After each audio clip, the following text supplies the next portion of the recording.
All right, and welcome everyone to Pregame for Saturday Night Greyhawk. Lily, can you please let Lily? Lily, can you please let Lily? If somebody has an open mic in the background, please turn that off because we can hear whoever's talking to you or whoever's talking in the background. Viewers, we are in the pre-show for Saturday Night Greyhawk. You're listening to Sirenscape, the sound of the bards playing in the tavern, and glasses clinking, people, listening.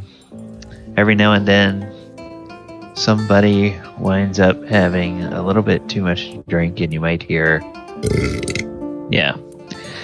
So we will get started with our game at the bottom of the hour. Players, how are y'all doing? Okay. We're really nervous in our household right now. Really nervous in your household? We put a bid in on a house. Oh, okay. Really like this house, but the way the market goes, only knows what, what's going to happen. So, walked in yesterday and went, we love this house. We want it. And now it's just a waiting game until Monday when they review the Sure.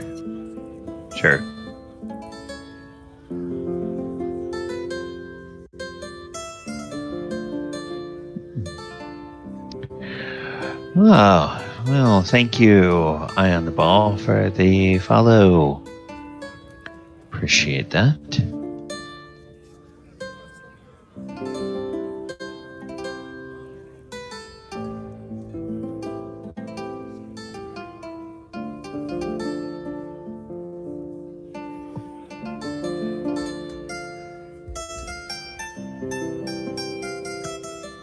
We have a couple of minutes before we get started with the game. I'm trying to keep my eye on, what's going on in Chicago. What's going on in Chicago?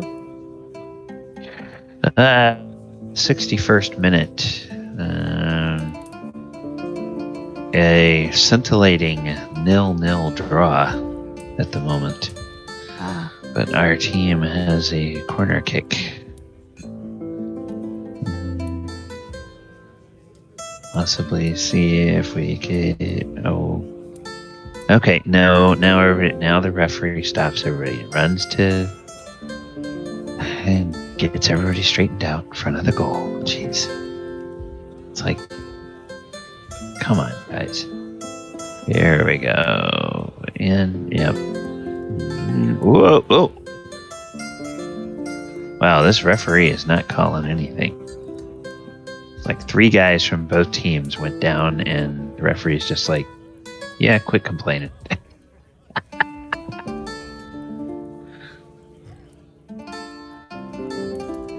Alright, minute and a half left. I'm gonna have to turn this off, or else I'm gonna be distracted. Yeah. For the next 30 you minutes. Got a minute, half a minute. You got a minute. Yeah, but I gotta get everything set up, because if I don't do that in the correct, order, it will be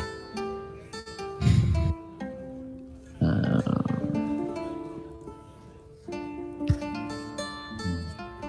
we're gonna do that, and a minute and a half, a minute. There we go.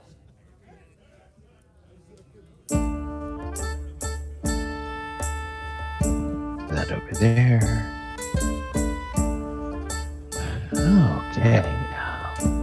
All right. How are we doing on the Discord? Okay, more people are clambering into the Discord now. Good. Looks I like sent we a have- message to Bob on Roll20, but he hasn't responded. Okay. Yep. Looks like we have. All right. Well, we have almost everybody in. And there's Bob. Welcome, Bob, into the Discord. And welcome, everybody. Welcome to Saturday Night Greyhawk. I am DM Galabond. I am joined on the Roll20 and in the Discord by the players. And we are here tonight for session 31 of our dungeon crawl through the original Temple of Elemental Evil, playing the 2nd edition rules. We are in one of the dungeon levels, and as I move over to the map, you can see that the players have kind of kicked the anthill. They sort of drawn a bunch of the temple defenders to their position. They got through the first wave of the hobgoblins, and they recruited some of the gnolls to come fight for them. Then they went and they found the undead, the gnoll skeletons and the human skeletons, and now a bunch of the cultists are running in to try to figure out what's going on. So, just as a bit of a recap, you guys successfully cleared you've cleared most of the southern portion of this map, and you're gradually working your way north. There is a little bit over to the to your left as you look for the map to the west if you are one of the PCs that you guys haven't gotten to yet, but there was somebody detected like there's some slightly probably more powerful undead over that way that nobody's taken a look at. But right now, the main concern is having all of these cultists that have come boiling out of the passages to the north and come down to see what's going on. And we have several of the players that are up in that hallway there. Like we have Quint and Talon, Archimedes, and then Brother Tuck, the NPC. Cleric is up there, and a little bit further down we have Min, and we have we have Arcturus, who is fighting against skeletons over kind of on the left-hand side. So we also have an active initiative counter because we finished at the top of the round last time. I am going to go ahead and bring our battle sounds back up, and I'm going to adjust the volume, take that down just a little bit so we don't have to shout over it. And Talon, it is the top of the round, so you, sir, are able to go first. What would you like to do?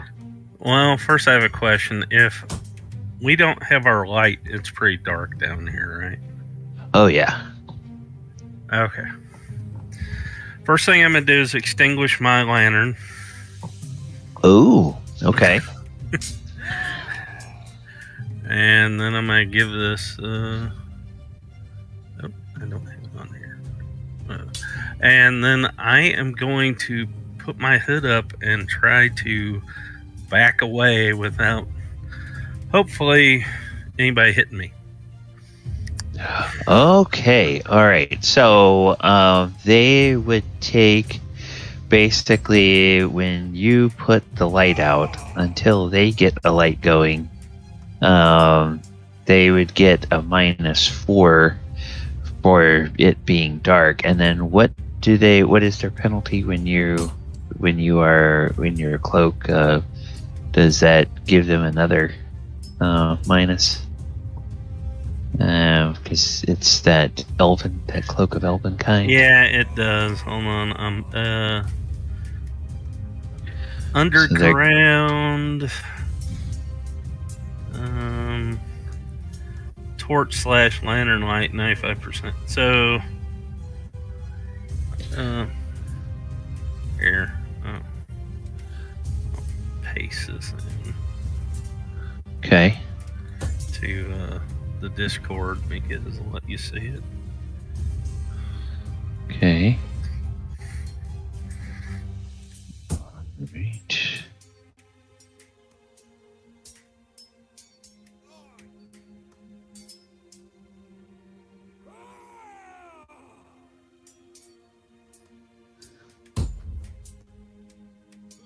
Alright.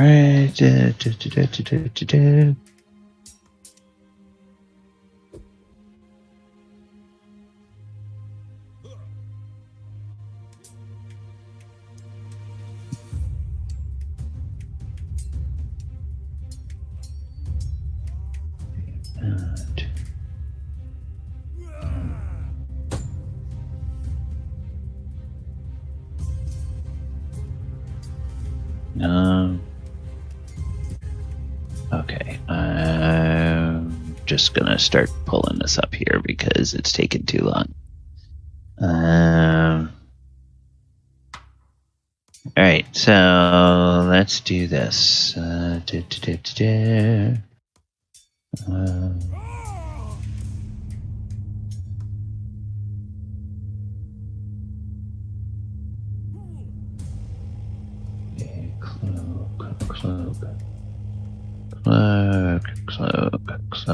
cloak. Come on.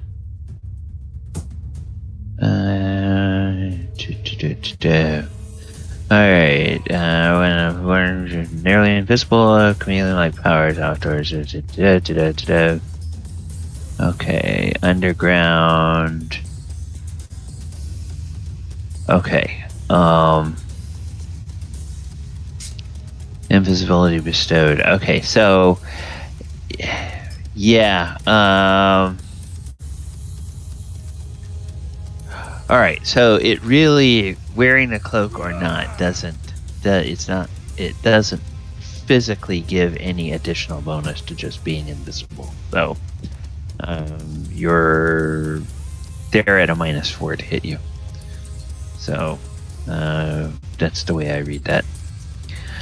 Because they already can't see you because it's dark, and none of them had a light because you guys conveniently had a light, and they're all humans. So one of them needs to, oh crap, do that. So Talon, you're gonna try to move back. Yeah, I'm not really trying to be silent or anything. I'm just kind of running. So yeah, that's fine. You know, kind of do that thing like where you kind of brush your hand across the wall because you know there's a passageway and you want to. Okay, all right. So go ahead. As I pass Archimedes, and I'm gonna say, "Hey, I'm retreating." Okay. Yeah, because there's a lot of noise because there's people fighting in the hall and everything like that. So Archimedes, Talon just ran by you. Talon and Archimedes both. Why don't you make me dex checks? Ha.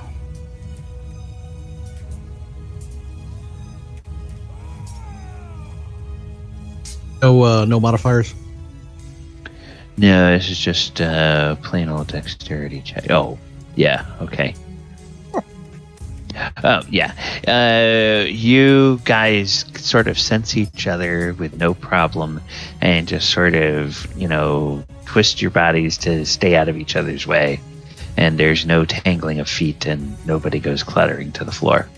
Don't do a turnaround chest bump. Nope, none of that. All right. So that is Talon. He's just bugging out. Skeletons. All right. Well, these skeletons over here, the knoll skeletons, Brother Tuck had dropped his focus on turning them. Okay. And so they are going to take some attacks against Brother Tuck. And so we're going to pull them up. And looks like there are 3 of them in a position to attack him. Brother Tuck has that armor class. So we do attack the first. To miss. Attack the second. That's a hit. Attack the third. That's a miss. So they hit. Oh, Brother Tuck gets hit for 4 damage. He's like, ow! And he says, Archimedes, I might have to try to turn him again. That would be advisable. Okay. So that are those skeletons. These skeletons down here on the other side of the map, they try to close in on Arcturus. And so they will come on over this way. And there are 3 of them that can attack Arcturus. And so -1 crit. Yes, with a -1 because Means with a they -0. yes. Well, good luck. All right. This armor is impenetrable. Okay, so -1. That's a miss. Lang Adam protect. That's a miss. Ooh, well, that probably bounced off your shield, but that was still a miss. Okay, and the rest of them just sort of clack their little teeth together, and that is the skeletons. Min, you are up. What would you like to do? All right. Well, I was trying to remember. Yep, Okay, I was invisible. So Yep, the ones with the green are your allies. The ones without the green dots are your enemies. And this Was guy this guy hurt? is asleep. He got healed by a potion, I believe. Yes. Okay. And He is at full. Okay, so this guy is sleeping. This guy is injured. And all exits are blocked. No, well, technically you can get around. Yeah. So You I'm could just get over around. here next to this guy for the moment, waiting for this guy to die or be captured or something, and then Yeah. Now this is an enemy as well. So. Oh, okay, gotcha. Well then, in that case, I will go. Run here and get the greatsword. I have a great sword. I have the great sword with me. Oh, I Yeah. thought you let us go there. No, I have it with me. She really can't, as a I half elf, she really can't. can't get through the knolls to kill Well, the guy. I can. If I've got a javelin, can I, like, sticky, pokey between them? I guess technically you could squeeze up into their space and jab at them and then draw back. Isn't a javelin rather short? It's kind of that thing in D&D where you can move into or through an ally's space, but you just can't stop there. Ah, yes, okay. I understand. Yeah. So I Push him basically to the side and then step. And go Yeah. right back. I basically go up and stabby. Okay. Yeah, that's not going to hit. One of the gnolls hits your arm, Okay. and And then I freaks go out a little bit because he hits something invisible. You appear and he freaks out again, and that jostles you a little bit more, which makes your stab with the javelin. And then as you back off, you wheel yourself invisible again, and you wink out, and the knoll goes, "Oh, what I saw, wizard. Too much grog." And And that's it for me. all right, Brother Tuck. Oh dear. Oh dear. What is Brother Tuck gonna do? Is it the better part of valor to try to turn, or does he need to try to fight? You know, he's just not the best.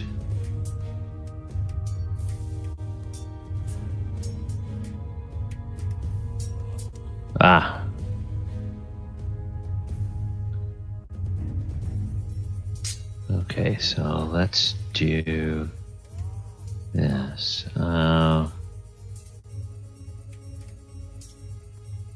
Alright.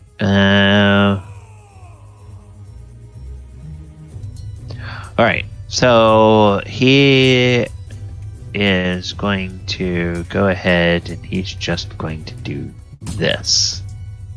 And how long does this last? I think we said it lasts. You can only attempt to turn someone once per encounter. Right, yeah, that's what I was just thinking. So, he can't do that. So, alright, he's going to do his bless, and the duration is 6 rounds. And he is going to put himself on the edge of that 50-foot cube. And that 50-foot cube will go... Oh, it won't quite get to Min. And since he doesn't know where Talon is, it doesn't affect Talon. So, what I'm going to do is I'm going to put the little angel wings on Archimedes, to put the little angel wings on Quint. And then a 6.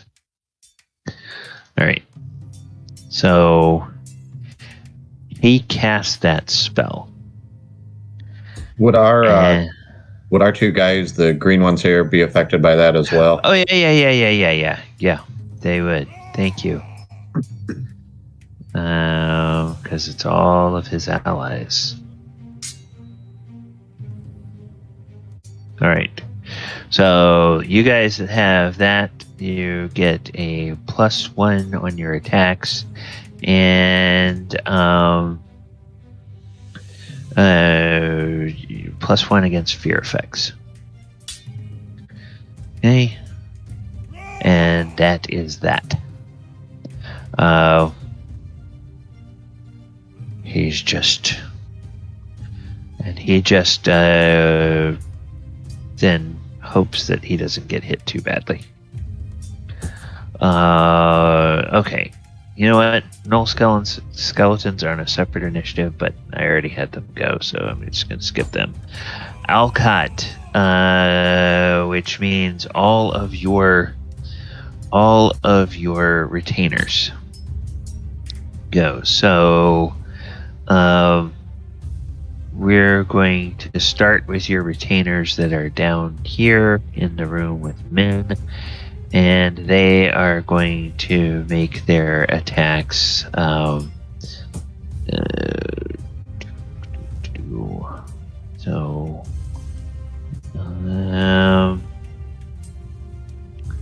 Yeah.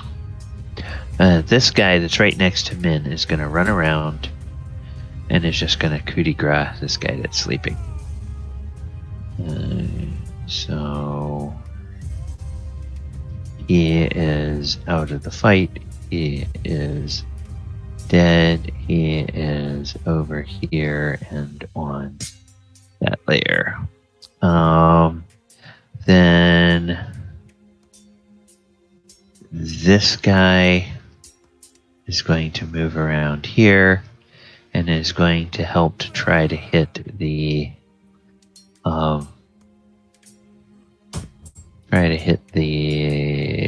leader here, and he will attack. Misses. And then up here, your two guys in the hallway next to Quint, they're going to make attacks. They get a +1 on their attack rolls. So +1. Hit an AC of 8. That's gonna miss. And then this guy will also make an attack. And that's a +1.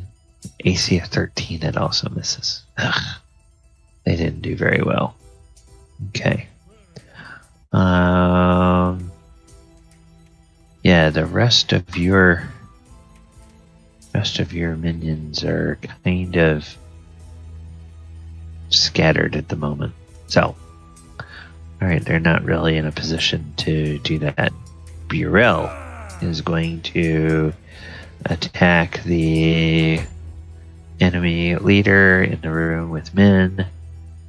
He will make an attack, and he doesn't get any pluses. AC of 5. I think that's going to miss his counterpart. Yep, that does. Alright, and oh, you know what? I've been shortchanging him. He's at a level where he gets 3 attacks every 2 rounds. So we'll say this is his. Since I haven't been giving him that, I'll go ahead and give him another attack. Oh, that's going to hit. And then that will do 7 damage. Oh, hey, Min. Yes. The leader guy. He cries out and he falls. And that fancy looking javelin just rolls to the side on the floor. I quickly scramble to go find it. Okay, you can do so on your next turn. Yep. Archimedes, we are up to you, sir.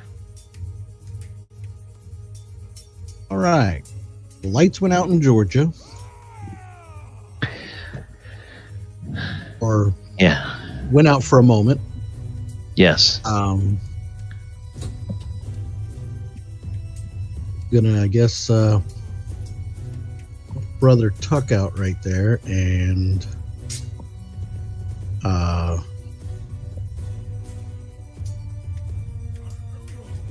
let's attack this guy here. Okay. Do you have a light source? No. Okay. Then you'll get a -4 to attack him. Or unless, are you a half elf? Do you have dark vision? Yes. Okay, so then forget that. You can see by the faint light that kind That's of just that shadows. It's just a regular. Yeah, just regular attack. No. Actually, you get a +1 on your attack roll because of the bless. Oh, well, it wouldn't have helped. AC of 13. Yeah, so AC of 12, that's going to miss. All right. Do you want to do anything else? I don't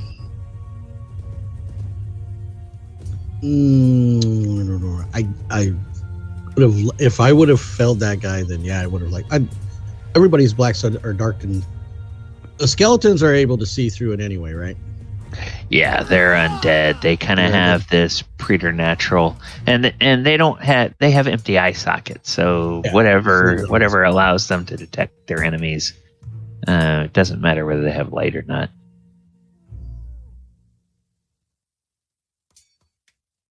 All right. I'll just basically stay there because I was thinking about backing up, but then that just gives more people opportunity to move around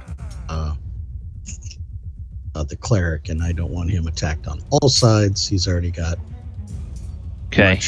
what he can handle there. So, all right. So then we go back over to the other side of the battlefield, and we catch up to Arcturus. Arcturus, what are you doing over here? You're in a target-rich environment. Mm-hmm.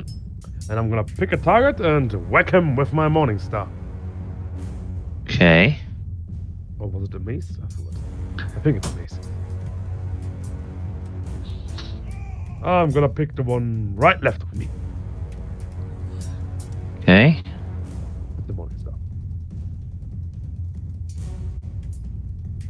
8. Oh, that just sort of bounces off of some scrap of armor he's wearing. Doesn't seem to do any damage to him. Apparently Clang Item protects, but doesn't attack. Very sad.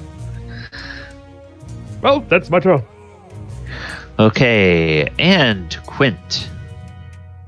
I think I'm gonna drink my potion of speed. Okay, and Jason asked me about this during the week, and I looked into it and everything, and the way it's written in the Encyclopedia Magica, which is a 2E source book that kind of came out late in 2E, and it compiles all of the updated information about items. And what it says is it increases the speed and combat ability of someone by 100%. So as a character with 2-weapon fighting, that means that Quint gets 2 attacks with each weapon per round instead of 1 attack with each weapon. Now, drinking the potion counts basically as your action. Right. So, I didn't figure. I figured that's all I would be able to do this round, but I gotta. Now take you it at still some point. can. Yeah, you can move if you want to move, or if you're going to stay there and, start letting the potion kick in there. That then you can stay there for another round. Now the kicker with these in 2nd edition is that it ages you by 1 year. I believe Quint is a half-elf, so I'm not sure how much difference that makes to Quint. But you'll be 22 now, so not much. Yeah. So, for those of you who are thinking of investing in potions of speed, just remember that for anybody that's not a long-lived race, you literally are shortening your life by drinking a potion of healing or a potion of speed. So it's a trade-off. And then I think there's a roll for how long it lasts. Yep. It'd be 10 rounds. 10 rounds, 5d4 rounds, you get that effect. So the good point is, you get that for a little bit of a while. So let's go ahead. Green is the color for speed. So I'm going to put a 0 on you, which means 10. And then we can count that down every round through the end of the battle. Anything else for Quint? Did you want to move or anything? No, I don't really have any place to move, and since this potion hasn't taken effect, I don't want to get whacked as I try and get somewhere else, so I'll just wait here. Okay. Well, the good thing for the gnolls is that they have dark vision. So the gnolls will close in on this enemy here, and they will all bark and growl at him in Gnoll. And Min, you can hear what they're saying, but clearly this guy doesn't speak Gnoll. And the gnolls in here, they say, "You drop weapon or we feast on you. You drop weapon or we feast on you." And she pops back in the place. Now, are they fighting? They're kind of they're ready to attack him if he doesn't drop his weapons. So you become visible. I would do what they say.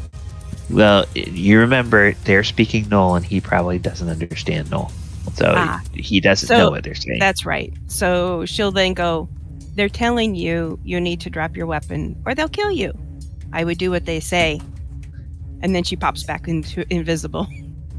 And he looks around and says, "Oh, wizard!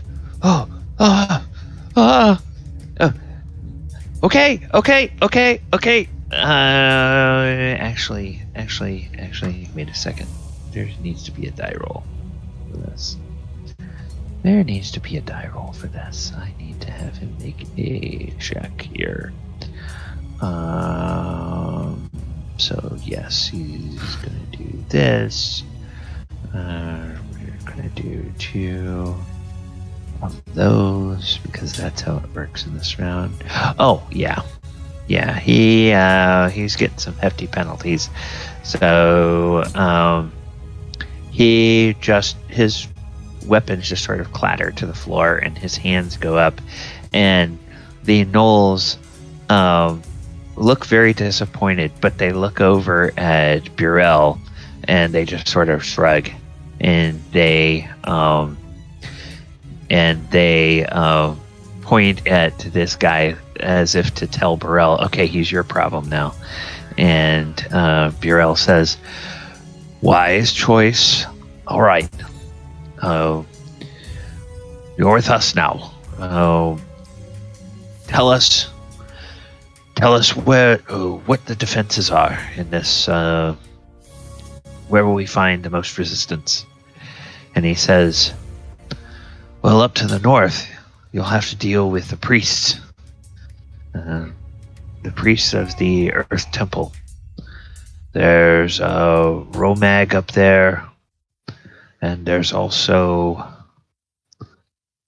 let's see, there's Romag is over there, and Harsh as well. You'll need to. They will certainly be organizing more of a resistance. If you are in a position to flee, I would flee. Otherwise, they're going to try to make sacrifices of you to the Earth Elementals."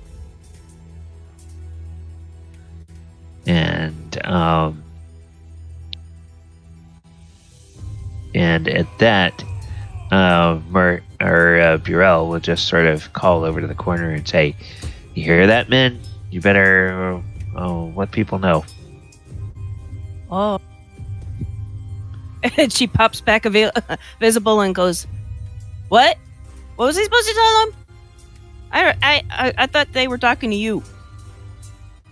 Well, he was, but in common. So what you heard him say is that there's 2 priests to the north that kind of are in control of this area, and he suggested that you all withdraw because if you're captured, the priest will probably want to sacrifice you to the Earth Elementals. Gotcha. Okay. Well, thanks for the information. And she... Yeah. when it's my turn, then I'll run and tell everybody. Okay. All right. So then the other gnolls, there's two of these guys that have a chance to whack at the guards in this slanted corridor over here.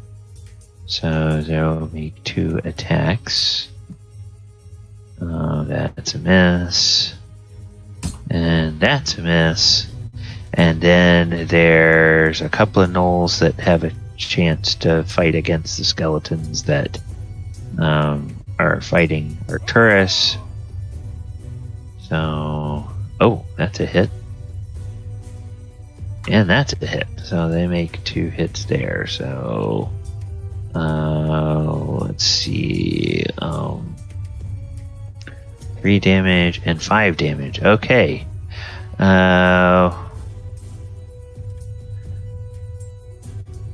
Arcturus, this guy just to the south of you, he falls into a pile of bones, and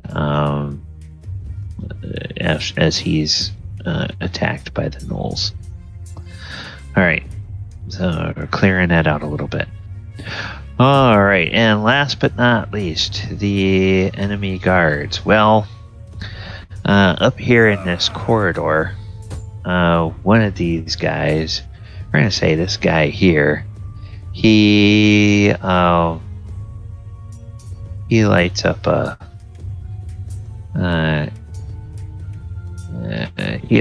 torch, and so now he has got a torch, and that's going to be, oops, I need to do this. I need to say he is there 15. What is it? Torch is 15 feet of bright light and then another 15 feet of dim light. Is that correct? Don't know. Okay, somebody. I'm going to do that for right now. And we'll say. Let's just go here real quickly. Right, equipment.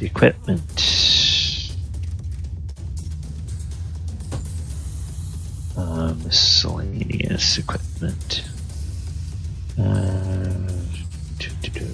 Torch.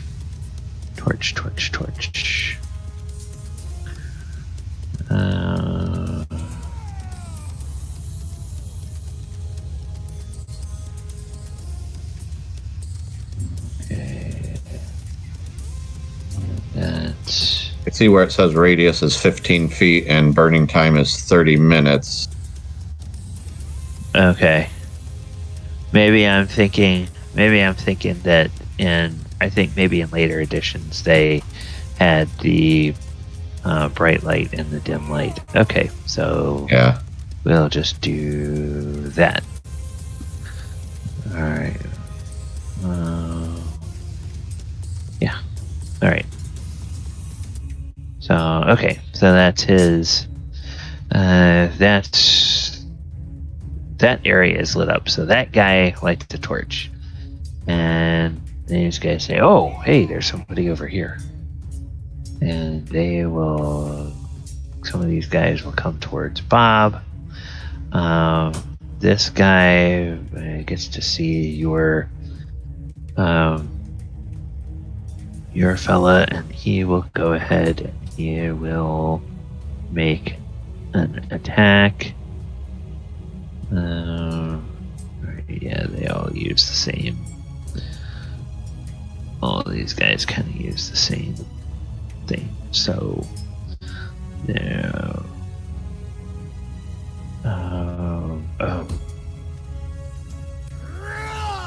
That's a miss. And then that's a miss. That guy is. That's a miss. Alright, then these guys over here fighting against Archimedes, 2 of them. Down. Armor class 11, that's a miss. 6. Armor class 5 will hit. 5. Okay, yeah, okay, it's your attack rolls that are impacted, not your AC. So he will do 1 damage. 1 damage to you. With that, yeah. So he just nicks you. Alright. And that's kind of the end of what they can do, because they're just sort of all out of luck here. They kind of try to push into this hallway. Except this guy is gonna move up and say, "Get out of my way!" All right. Which means at the end of the round, we should probably go ahead and bring him here. It's going to take him a couple of rounds to get where he can do anything, but might as well add him to the initiative now.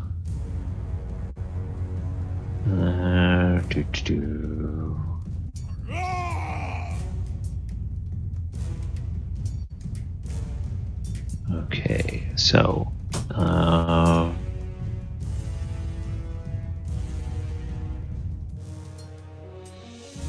did that add him to the thing?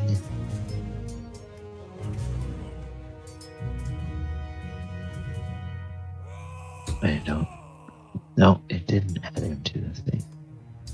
Alright, so I have his token. Oh, come on.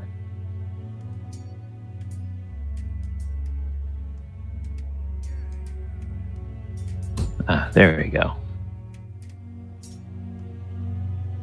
Alright, so then we're gonna put it in ascending order. Alright, and hey, he's at the beginning of the round, but he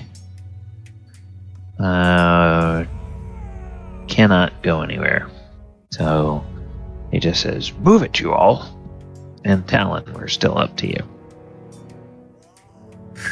Okay, I am gonna relight my lantern and then run over here in between these 2 doors and yell just as loud as I can, "Hey, we need help up north. Get your butts out here." And hopefully everybody hears me. That's like over here, over here. Okay. Alright. I'm gonna say make a Constitution check. That's just to see how loud you yell. Because it is a very chaotic and noisy.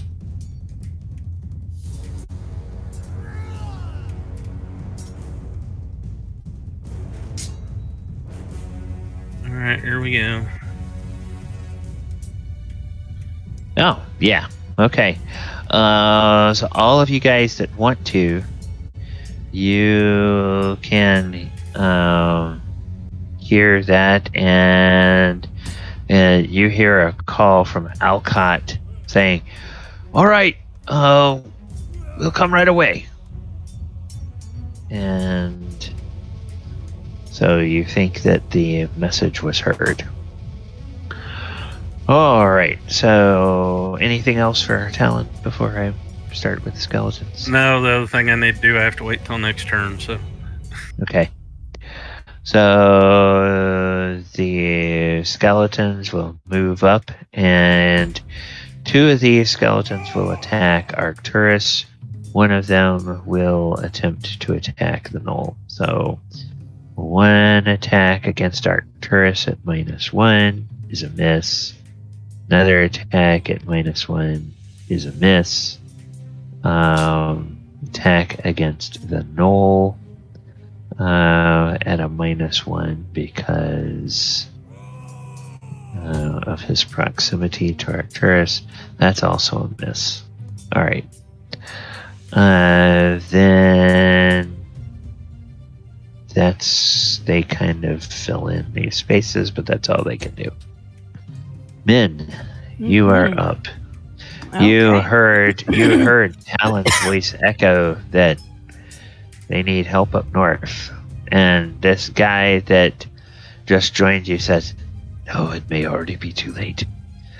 But I'll be done for now myself, so what will we do?" He looks at Burrell. She kind of looks over at Burrell and looks at the others and goes, and then looks back at him and goes, "Well, you could always come work for us. We pay better." Well, he's kind of already given up. So he says, "Okay, I'm just gonna pull this off. I think you can probably do the little things. So Yeah. I'm gonna pull this off since you're not invisible at this point." And he says, "Huh? You pay better. Well, And we that's don't kinda- sacrifice our people, so no. What the hell?" And Beryl says, "Trust me, you're making it right. You're making the right choice." And so the guy says, "All right, fine." Well, I'll tell you what. You don't get in trouble by people calling you a traitor, blah blah blah blah blah. I'll tell you what. Why don't you take a couple of these wonderful fine knolls and go try to secure us an exit out of here, because a bunch of us are going to need to get out of here, and I think we should get out and regroup, but need to do that like soon. So, And then he looks between the 2 of you and he says, "How did you come in?" And one or the other will tell him that you came in through the kind of the southeast entrance. He says, "Oh yeah, I know where that is." So we just need to make sure we're not going to run into anything between here and there. And on our tactical retreat. Yes. And he Regrouping. says, We're retrenching. So, and then, do you know how to speak Knoll or not? "No." Take it no. Okay. So what will you tell the Knolls? She will speak in Knoll and tell them, you take new member of group and go help make sure our exit out of here is clear. And that way we can retreat the way we came in without worrying about other people attacking us. Some of us need to rest, and it's best if we leave before we start having other Knolls and friends killed off. And a couple of Knolls look at you, and their ears kind of droop a little bit, and they say, "Oh, we not gonna stay for hobgoblin steaks?" We will come back for hobgoblin steaks, but those of us, she kind of wiggles her fingers. She's like, those of us with magical powers need to rest, or we're not going to be any help in the future. So we need to rest. And they nod and they, "Okay." And then they clap this guy on the back. and they point the way out. Now you can move, Okay. and you did notice something last round. Something that happened when one of your enemies fell. And so as I'm kind of going out the door at a trot, I scramble for the javelin. Okay.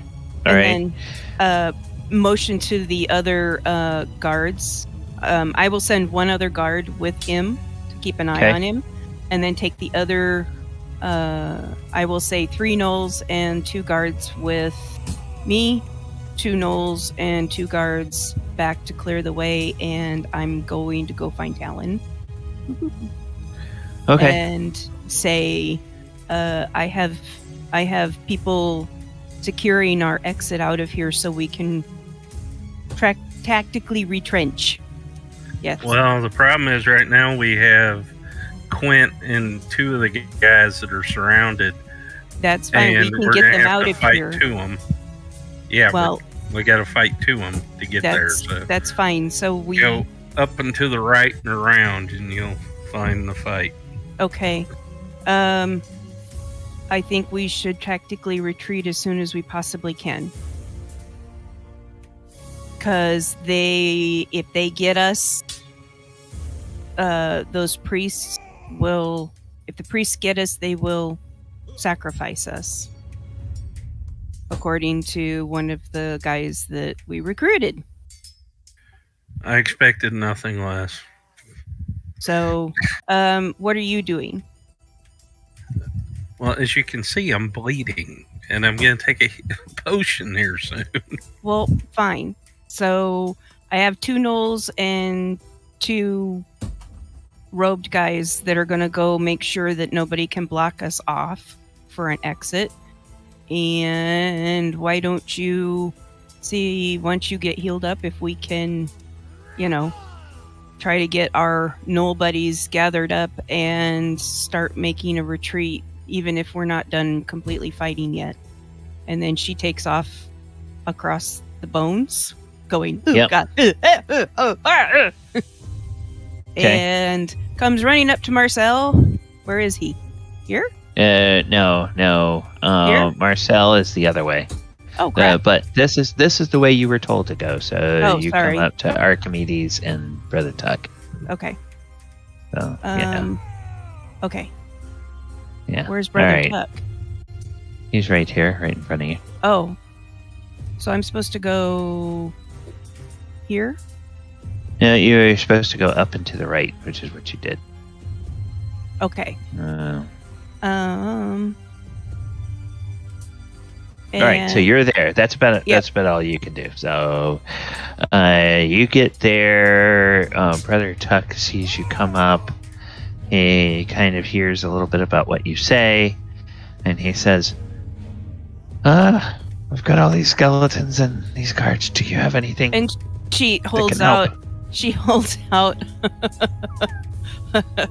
the sword that she swiped and went, "Will this help?" And he says, "I can't use that." Well, I don't know can't if- either. I don't know if Archimedes can use a great sword or not. Probably Archimedes not can use as this? a bard. Doesn't do me any good. Nope. Okay. Well, as far as spells, guys, I'm out. I need right. to rest. And Brother Tuck says, "Oh, I think we're in danger of getting swamped, but Quint is trapped down at the other end of the hall. Oh, I don't feel good about leaving him." Quint would yell out, "Save yourselves." Are these are not our guys, correct? If they don't have green dots, they're not your guys. Okay. So I kind of whisper to Brother Tuck, I can go invisible. And now if I go invisible, can I sneak through these guys, or am I going to bump into everybody? You're gonna bump into them. Okay.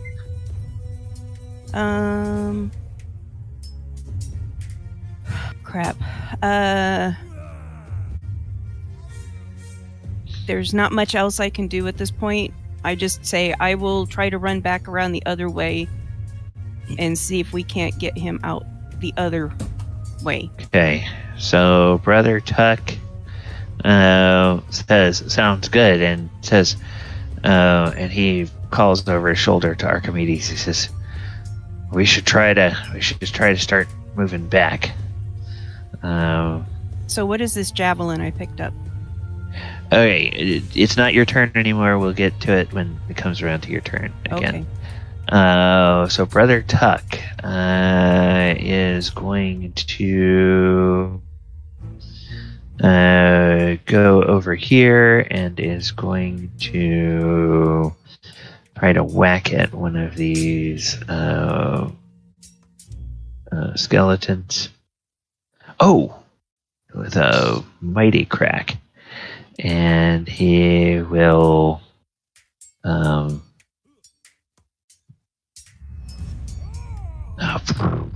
for 2 damage. Alright.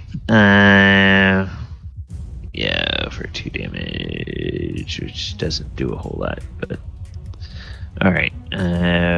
Cracks a rib.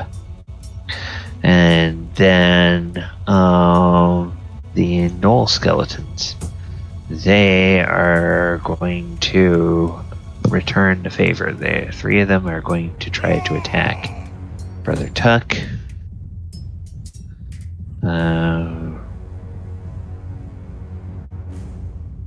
That's a miss. Ooh, that's a hit. That's a miss. Ooh, for 7 damage. Okay. Brother Tuck is very badly hurt now. Brother Tuck is bloodied. So he's like, ah! He cries out in a little bit of anguish. Alcott and the reinforcements. That I think that was my Bruce Springsteen cover band in high school. So Alcott comes running out here. He shouts to the other guys. They come out here towards Talon. They say, "Oh, which way do you need us to go?"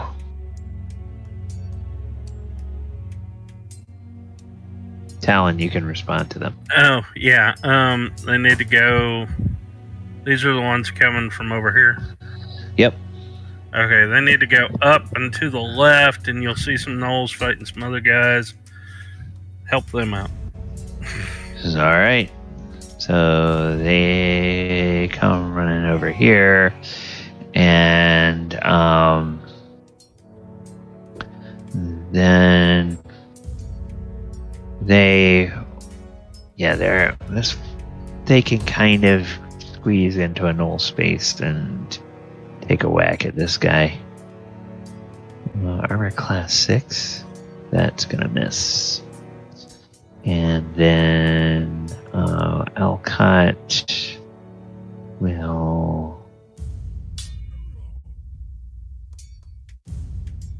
miss as well. Alright, so those guys will miss. Then your allies over here, 2 of them will come out. That's the new guy and this guy. Knowles will go with him in a moment. The other 2 run out here, and you send these guys the same way. These are the guys that came from this other fight over here where Min was.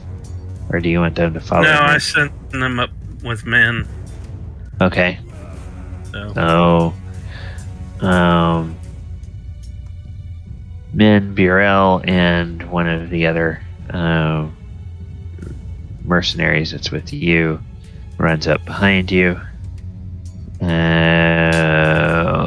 Then Quint in your hallway. These guys attempt to. One guy is going to try to hit the guy on one side of you. The other guy is going to try to hit the guy on the other side of you. So that's I forgot to do the 1, so that's a 7. Come on. And that will miss. And then this guy All right, so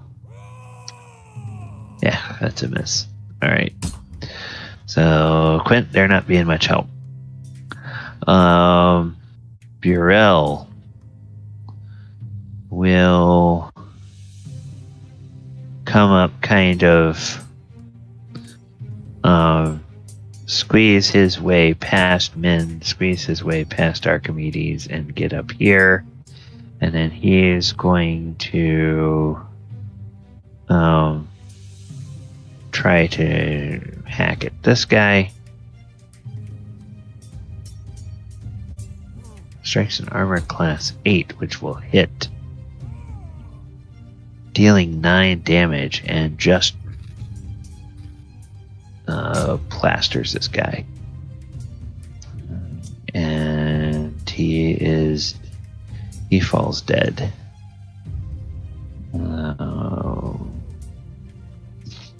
And then Burrell will shout at Archimedes and Tuck and Min, "Get out of here!" In a voice that is used to command. Archimedes, one of the enemies around you has been dealt with. What would you like to do?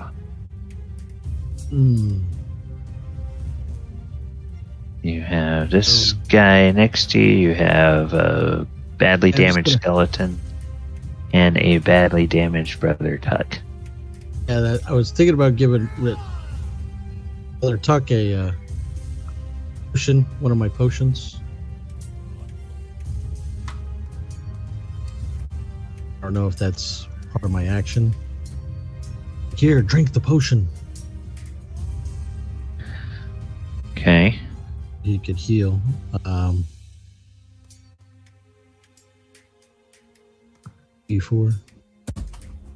2d4 plus 2. Yeah.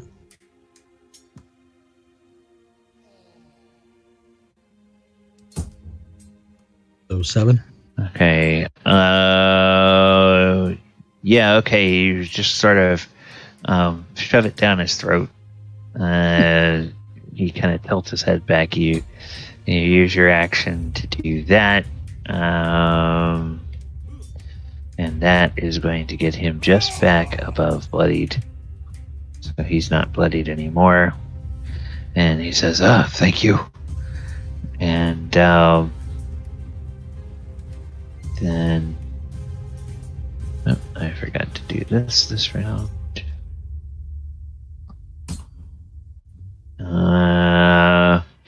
And he... Alright, so that was your action. Do you want to move? And I thought we'd be tactically moving back, but since everybody's just right here, I'll just kind of stay right here and keep attacking or avoiding trying to get this guy to just attack me or whatever. So okay, all right. So I want to move so that the enemy can get towards, close off him or guy. Okay. All right, Arcturus. Let's go see what's happening over here in your part of the battlefield.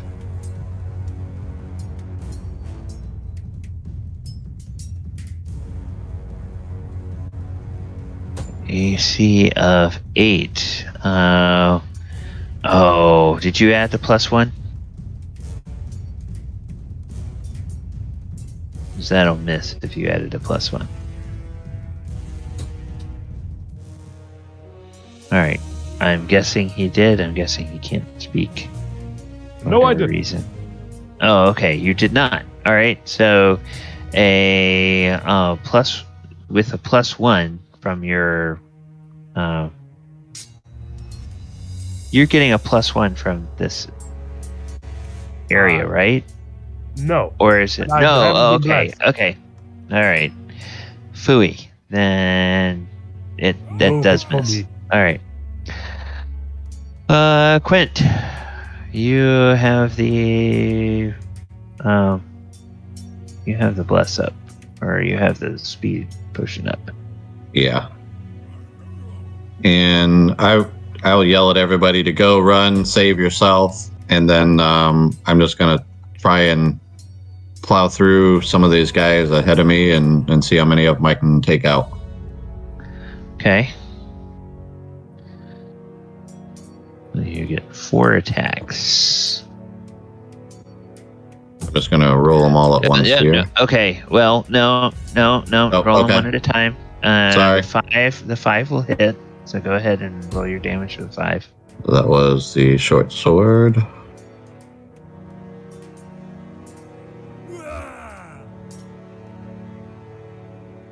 Six damage. How would you like to kill this guy? Just a slice across the chest to open him up. Okay. And I guess then this you guy's can the only move. other one. Well, Or this can guy. Oh, okay. Or you're Yep. thinking of going the other way. Well, no, that's fine. I didn't know if I could take a 5-foot step and move. Yeah, you can move and attack. Okay. Then I will take. What did I roll? So you're That was 3. short. You're 3 hits. I make sure I keep track of what I'll do my other. I should shoot this one here. Yeah. So roll the damage. Yeah, okay. Oops. Sorry, wrong one. Should be short sword damage. I did that wrong. There we go. There's the hit. So that Okay. was- No. You need to roll your second short sword damage. Oh, okay. Sorry, I confused myself.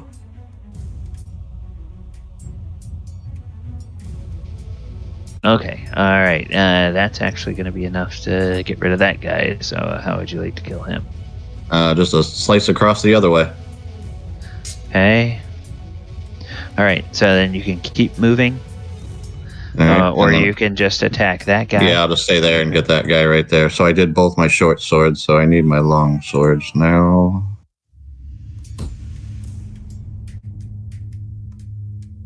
Nope. 10 will miss. And the last one. Nope. 12 will miss. Yeah. Doing better with my short swords. Yeah. All right. So Got a couple of them. that. Yeah. All right. And then these guys here, they are going to. They're going to look and see. Oh, you just took out 2 guys in one turn and attacked a lot. That makes you dangerous, but there's a lot of us. There's a lot more of us than there are of you, so we're going to keep fighting. This guy over here, he is going to run to the end of the hall and run up here, and you hear him shout, "Hey, we could use some help out here. Got people invading." And he shouts up that way. So then a couple of other guys will come up this way.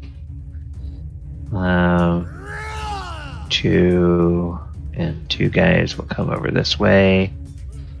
These guys will continue to come out here. Just gonna get them down that way. All right. So that's where they are. 1 guy will attack Archimedes. 2 guys will attack Burrell. So, Archimedes, AC 10, that'll miss.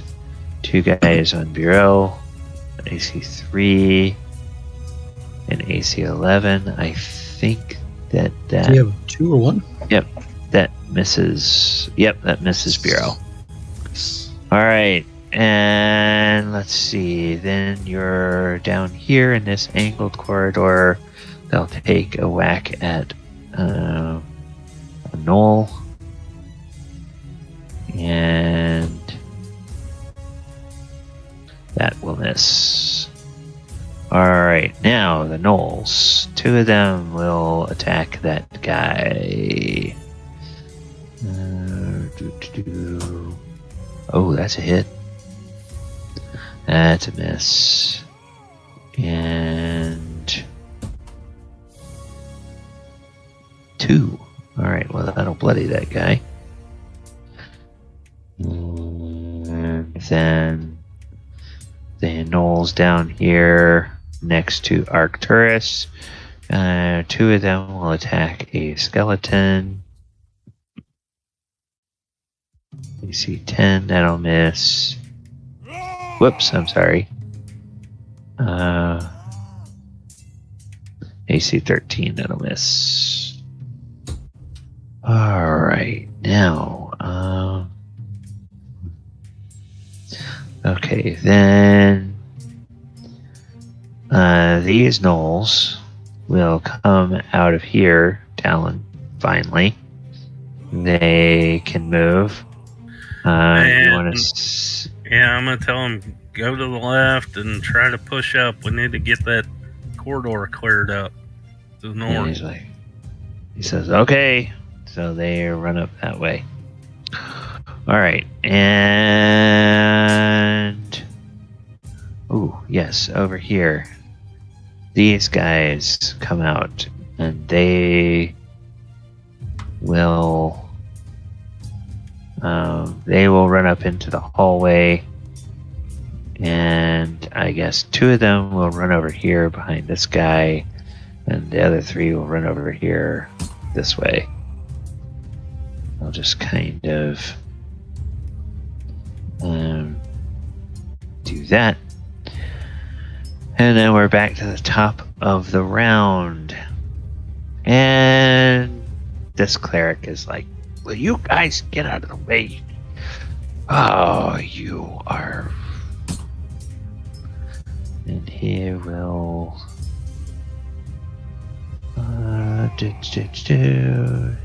He will...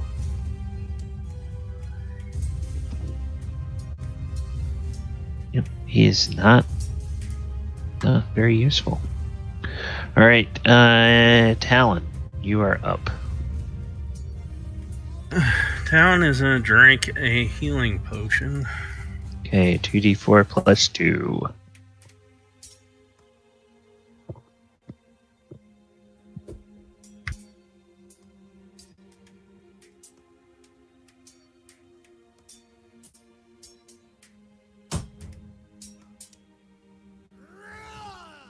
Eight. All right. So by my count, that should take you back to what, 19? Sounds right. All right. So, that was your action. Do you want to move or? Yeah, if I can move, I'm gonna move back up this way. Kind of take a gauge at what's going on and figure out what my next move is. I forgot you had plans for 2 of these guys, so I'm gonna have them follow your plans for them instead of going that way. All right. All right. So you're running up that way. Yeah, you basically see the sound, or hear the sounds of battle over here. Over here in this part of the corridor, and then obviously from echoing from over here as well. So you kind of wherever you want to be there. Now, skeletons. Normal skeletons. 3 of them are going to try to attack Arcturus with a -1. That's a miss. -1. That's a miss. -1. That's a miss. Okay. They're not doing very well at all there. Min. Yes. Okay. You have a fancy looking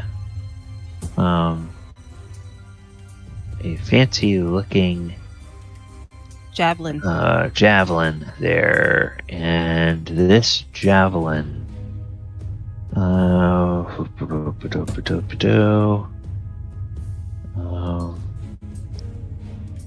there we go. List of magical weapons.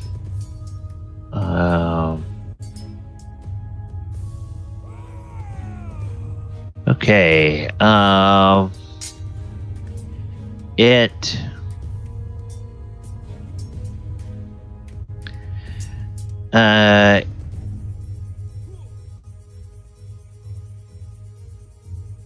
Okay. It is a javelin that has some runes carved onto the shaft of it, and you notice there are a total of let's see, there are a total of 3 runes carved on it, and one of those runes looks completely blackened and charred. The other 2 runes are intact. And this is the javelin that when the guy stabbed somebody, lightning came out of it. Oh, So, okay. So you're not sure why that one rune is charred, but and what that means, because study of weapons like this was a little bit more advanced, and you kind of slept through those classes. You'd have to study this a little bit more, but it's a javelin, and you know how to use javelins. Okay. And So, you, I verify that Brother Tuck and Archimedes is okay for me to leave, as we've got backup coming. And Okay. unless they specifically say, no, we're not okay, she'll take off. okay. Archimedes, that's I'm going to doing be good. your call. Okay. Okay. So, yeah. So she's going to take off and run down here and come up, talk to us, and go, I got your sword, I got your sword.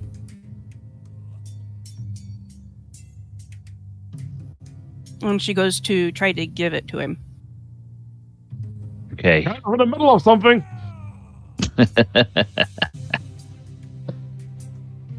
Whatever. All right. And I will try. If you stab me with my sword, I swear to God. Oh, shut up. I will try to stabby this guy with my new javelin. Does it have the same stats as the other one? It actually, you notice that it's much better balanced, and it's definitely got the patina of magic on it. And as you've been running along looking at it, yeah, this helps me stab better. It is a +2 weapon, so add 2 to your attack roll. When you just use a javelin, add 2, and we'll see what you hit. Okay. Boop. Come on. Ah! AC 14. Okay, it misses. I can't seem to hit a broadside of a barn. So, all right, that's Yeah, that's your my, move. That's your action. I'm still All right. kind of holding out this sword for. Okay. Yeah. Well. Yeah. Actually, I guess with trying to stab with your javelin, you wouldn't be holding it out. All right. So Brother Tuck is up here, and he's like, okay. Looks at Burrell and Archimedes and says, "We're going, right?" And Burrell is That's what I advise. And so Brother Tuck says, all right, Archimedes, follow me. And so he will slip back down this hallway. And there will be just kind of 2 attacks against him that are going to miss, I think. Yep, they miss. And he comes down here and gets over to Talon. You can tell that Brother Tuck has some wounds. A couple of them look like they've been healed up, but he's got some fresh blood and some dried blood on him, Talon. And then the Knoll skeletons, they will move up here, and 3 of them will try to attack. 1 will go after Burrell. Miss. 2 of them will try to attack Archimedes. That's a miss. And that's a miss. Alright. So Archimedes, you and Burrell have a path down that hallway. Alright. So Alcott and the other defenders, they this guy comes up and he says to Archimedes, alright, come on. When you can, come back this way. I'll let you by. And he whacks at the skeleton right in front of him.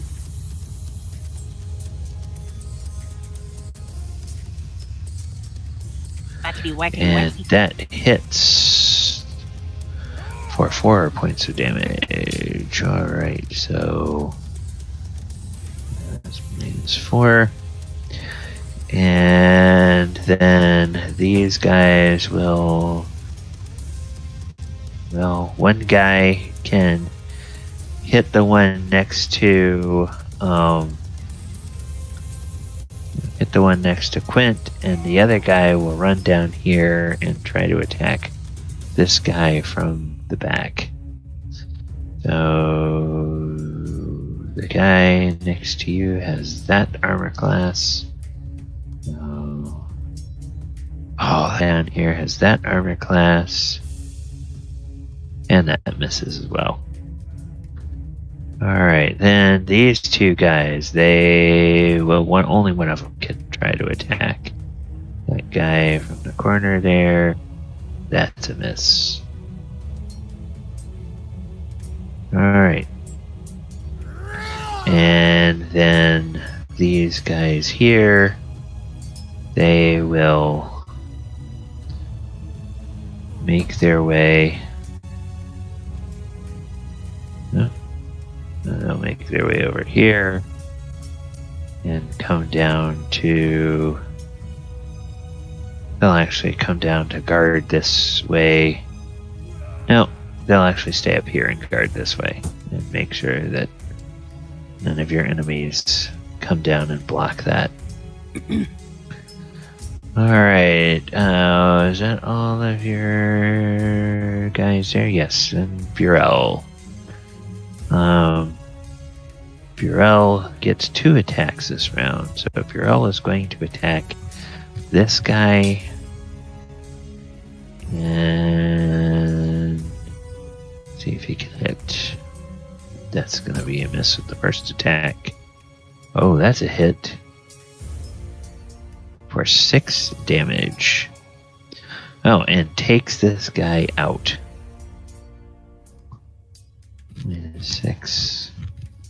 And he's out. And he comes down here and he is off a layer. And then Burrell says, let's go. And he pushes past Archimedes and just kind of tugs at you as he goes. And comes down this way and looks back to make sure that Archimedes is going to follow him. And Archimedes, it is your turn. Yes, and I will avoid anybody trying to hit me, hopefully, and just blaze a trail past wherever we can. Yep. You can go all the way down here as far as Talon and Brother Tuck if you want to. All right. Okay, good. Now, the Arcturus, you are up. Yeah. Well, what do you think I'm gonna do? Try to hit a skeleton, I think. I'm probably gonna do that, yes. Is one of the gnolls next to me wounded? No, right? No. Good. Yeah, I'm just gonna try to hit someone. Yeah, they might Oh, they have missed. taken a little damage, but they're not bloodied. -3. Hey, yeah, that A hit! Finally You're- some damage! you're hitting the same one over here that you've been trying to. Yep, the guy left of me. Okay. 7. Wow. Oh, well, okay.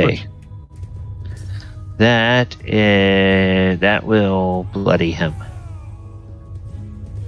So. All right, Yeah, and then I'm happy with that. okay. Quint. I'm just going to keep trying to plow through here. I'm going to go for this guy right in front of me first here. Okay. And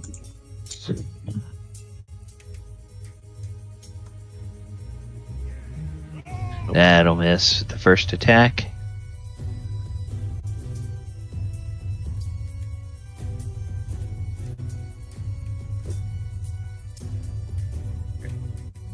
That will no.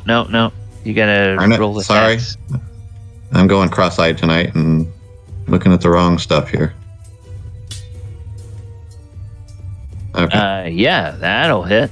So Now if I roll the damage one the right way. 3. Okay, that'll bloody that guy. All right. And Boy, I miss just- with the long sword. I cannot hit with the longsword worth anything. An AC4 will hit.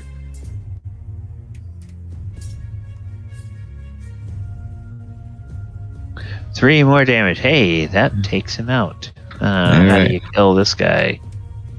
I don't know, just another gut shot, I think. I'm not very Okay. creative tonight. Okay. Alright. You can tell these guys are starting to get a little bit nervous. Now that you keep cutting them down, at least one of them every round. Okay. And yeah, when we get to the end of this round, we're going to go ahead and take our break because we're right at the almost at the top of the hour.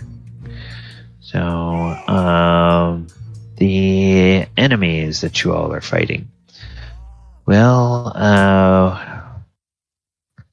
let's see. How are they doing? Yeah, they're being pushed from behind. And actually, this guy shows up. And, he's going to run up behind you, Quint. Okay. And when he runs up behind you, he brings friends. And then I'm going to do this. I'm going to reveal this area here onto this way. And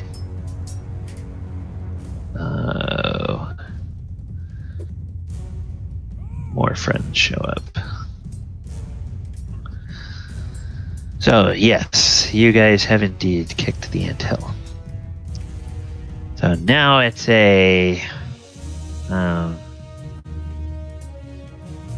you're starting to have the cult forces really start to run out of here at you. All right, so that is those guys. They can't.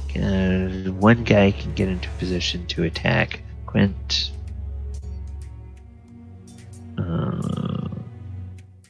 Armor class 0. Does that hit Quint? That'll hit. And he deals. Okay, come on. Oh, just one Okay. damage. 5. So 5. All right. Yeah. All right, then this guy will hit at your other fella here. He misses. And this guy will. Whoops! This guy will come over and whack at your guard.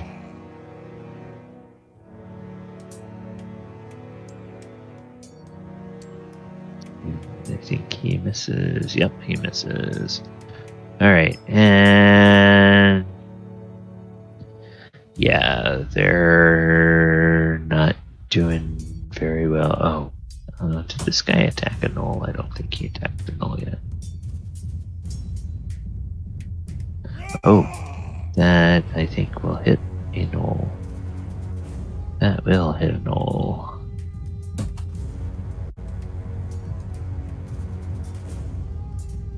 Eight. Oof. Okay, well that knoll is bloodied. Alright. And then, speaking of the gnolls, your gnolls will attack. 2 of them will try to attack this guy. Miss.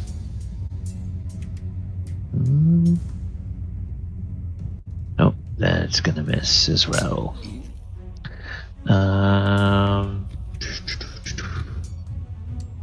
These gnolls will push up here.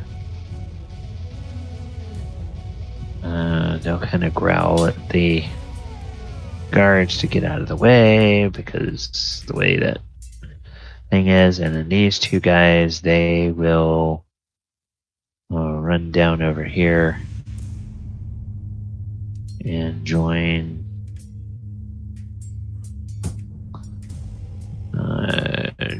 your other folks right there at that intersection. Okay. All right, and that is going to end the round. All right, everybody, we're gonna take our break here. I'm gonna put the slate back up.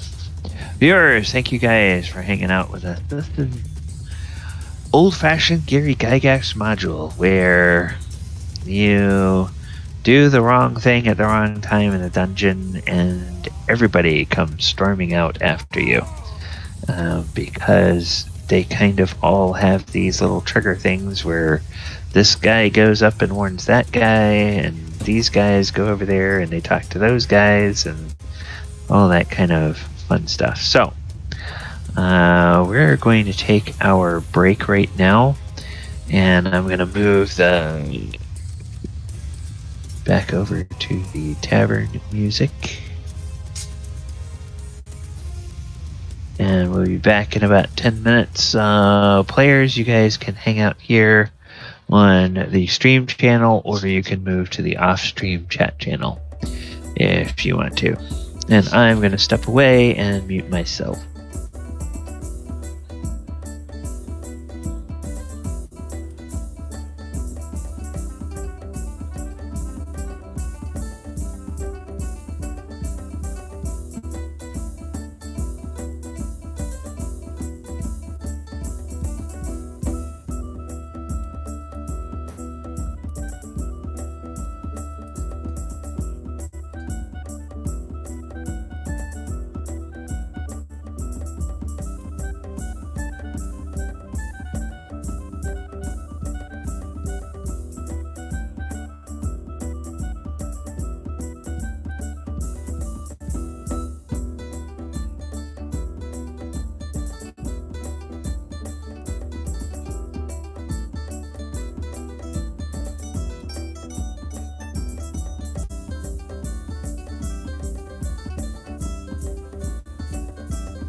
All right, and as we continue with the break, viewers,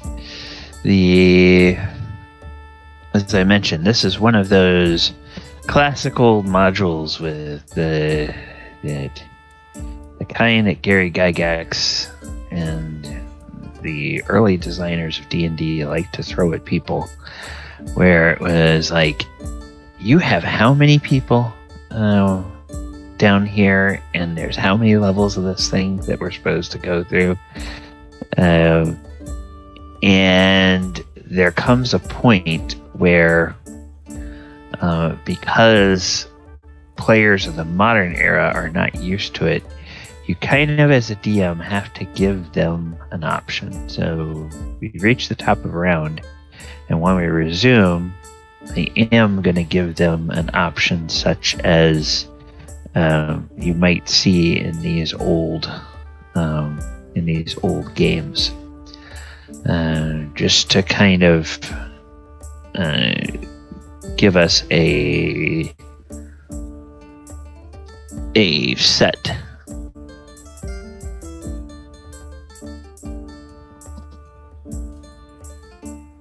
A reset of the battle.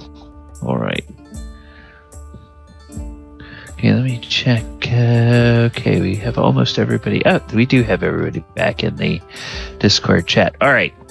So, just as the break here is coming to an end, I want to throw out an option to you guys. Now, I see that with Marcel having to leave because of work,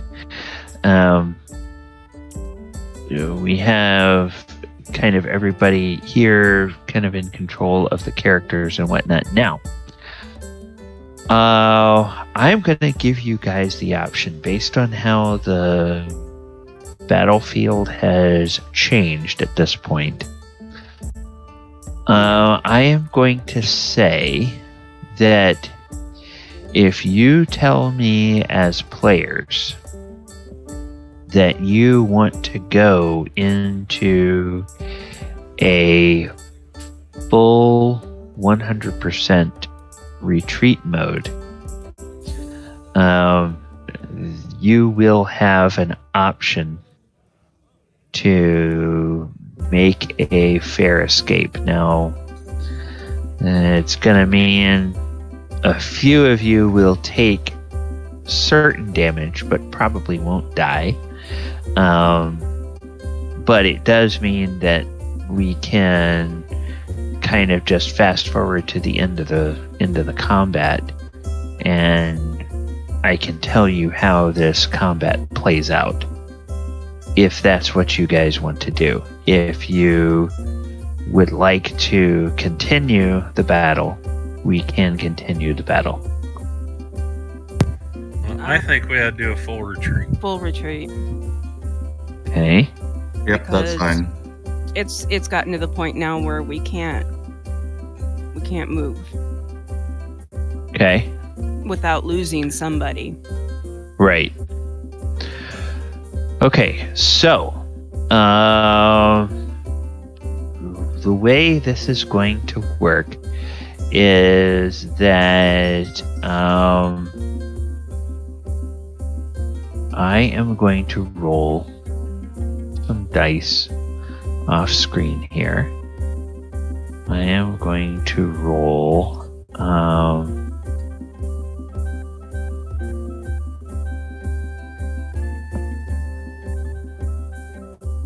come on. Okay, and all right, so we're going to say Arcturus will take 6 hit points. We will say that Quint will take 12 hit points. All right. We're going to say, yeah, okay, you're unfortunately, Terrence is going to take lethal damage and he will expire.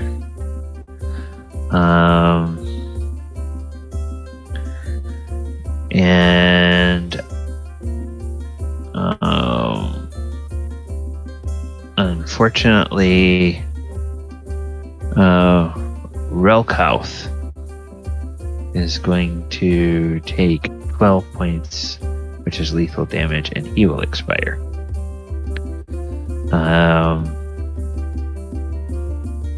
And then this guy will take 6 points, and he will expire. So you're losing 2 gnolls. You're losing 1 of your men-at-arms. And several of you... Oh, yeah, this guy, he's trapped. You're losing this other guy, too. Because he's just in a hopeless situation here. He's surrounded. So he will be killed. You're losing 2 men-at-arms, 2 gnolls. But you all managed to get out of this level and back to the safe house with the rest of your gnolls, the rest of your new recruits, and the party members. And you are able to get to a place in some of these narrow tunnels where you basically kill so many of them that their morale has gotten to the point where, all right, you're leaving, they're not going to keep chasing you. They've got to go back and regroup because they've got so many wounded and whatnot. And then the skeletons just they kind of just mill around at the bottom of the ladder that you guys came down, and they're not able to go up that ladder. And the skeletons also kind of give the cultists some fits because they can't seem to find the cleric that's supposed to be in control of these. One of the clerics is there, but the other cleric, for whatever reason, doesn't seem to be there. So you all will get to regroup back at the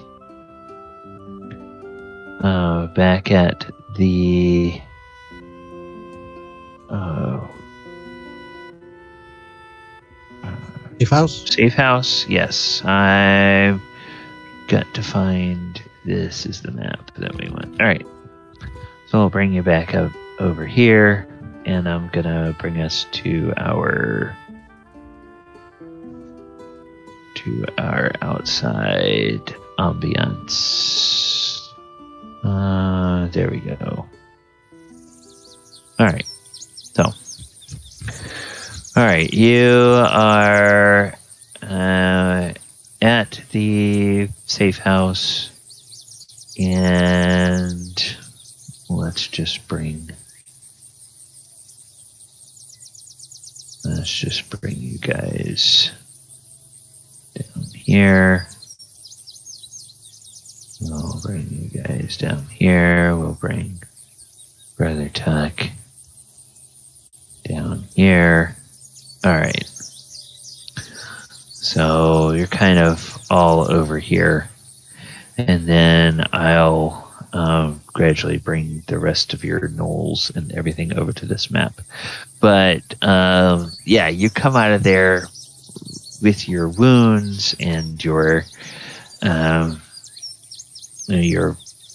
pride battered a little bit,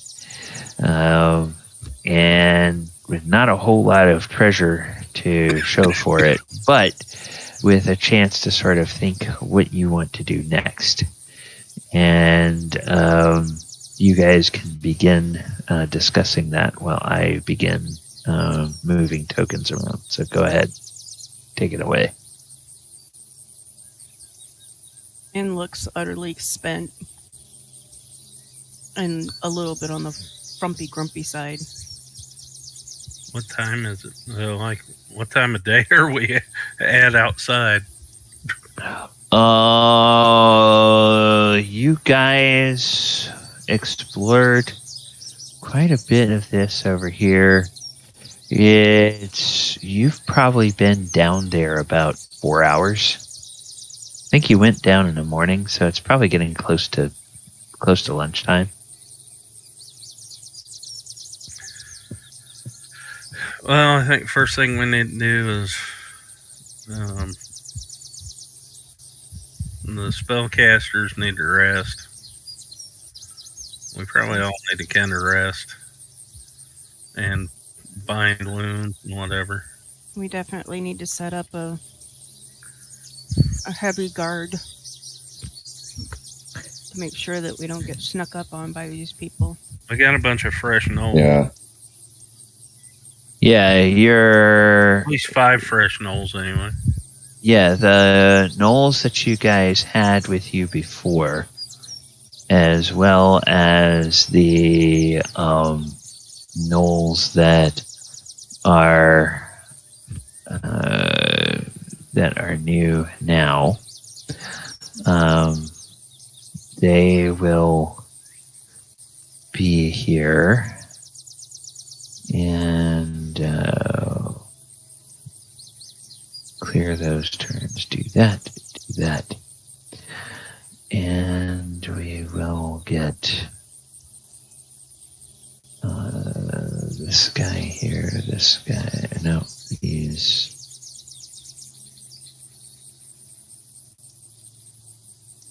okay. Oh no, all right, these 4. All right, so I've heard that there's a suggestion that the spellcasters could get some rest. What else? What else are you guys gonna do? Possibly, how far out of town are we? We're a ways away, aren't we? Oh yeah, you're like 2-3 days Okay. from town. I would like to try to send somebody back to our place to make sure that we've got stuff set up for the gnolls, maybe somebody that's a little more injured, and have them go ahead of us to warn, the town or whatever that we're bringing back another whole crew of gnolls and whatnot, so that people don't start freaking out when we show back up. I don't think the town knows about the gnolls we got. Really? I thought they did. No. I think Nope, the only people that know about the gnolls that you already have are the people at the moat house. Okay. And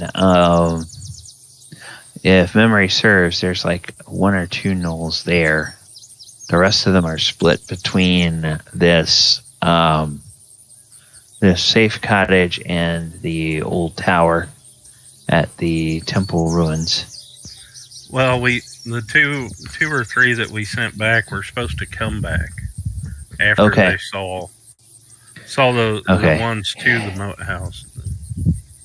Yeah, I think you just sent them off either last night or this morning. So yeah, this morning. It's going to be days. Okay. Yeah, but I vote we rest up, lick our wounds, come up with a plan, go back in, and kick butt. Well, and I definitely need to try to learn some new spells too.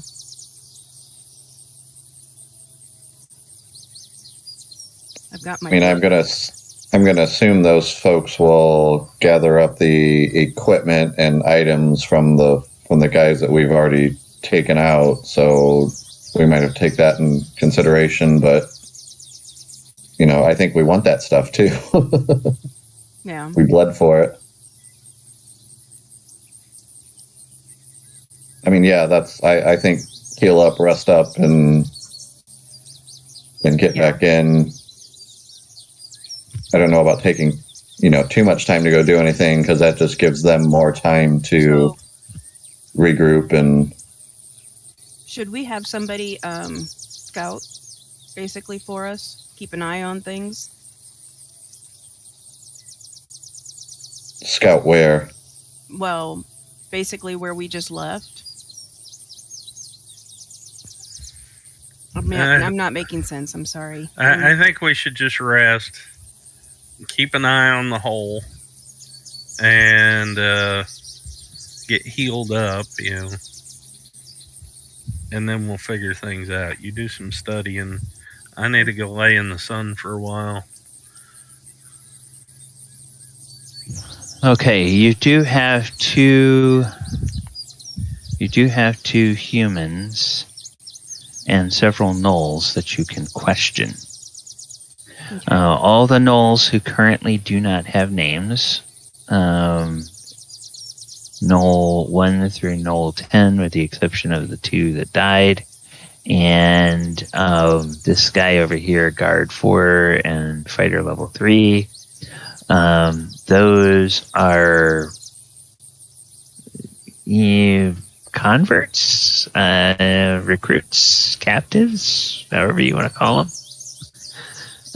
that you can question. So they may be able to give you some information, and it would be.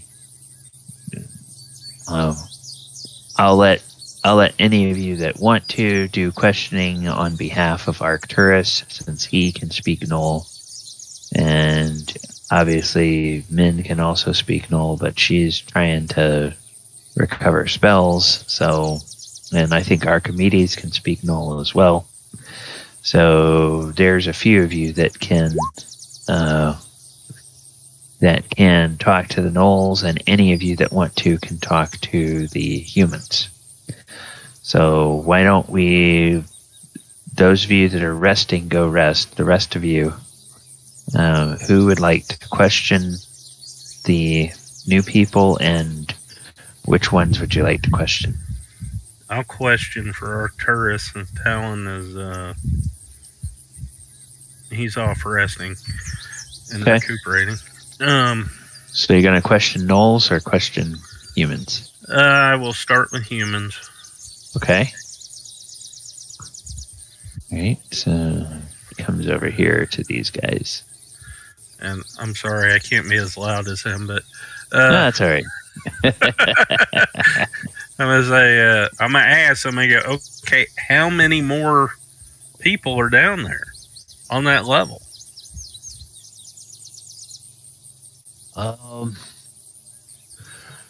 Well, the cult of the Black Earth has we have a total of now I have to change maps and I have to look in they're going to kind of tell you in terms of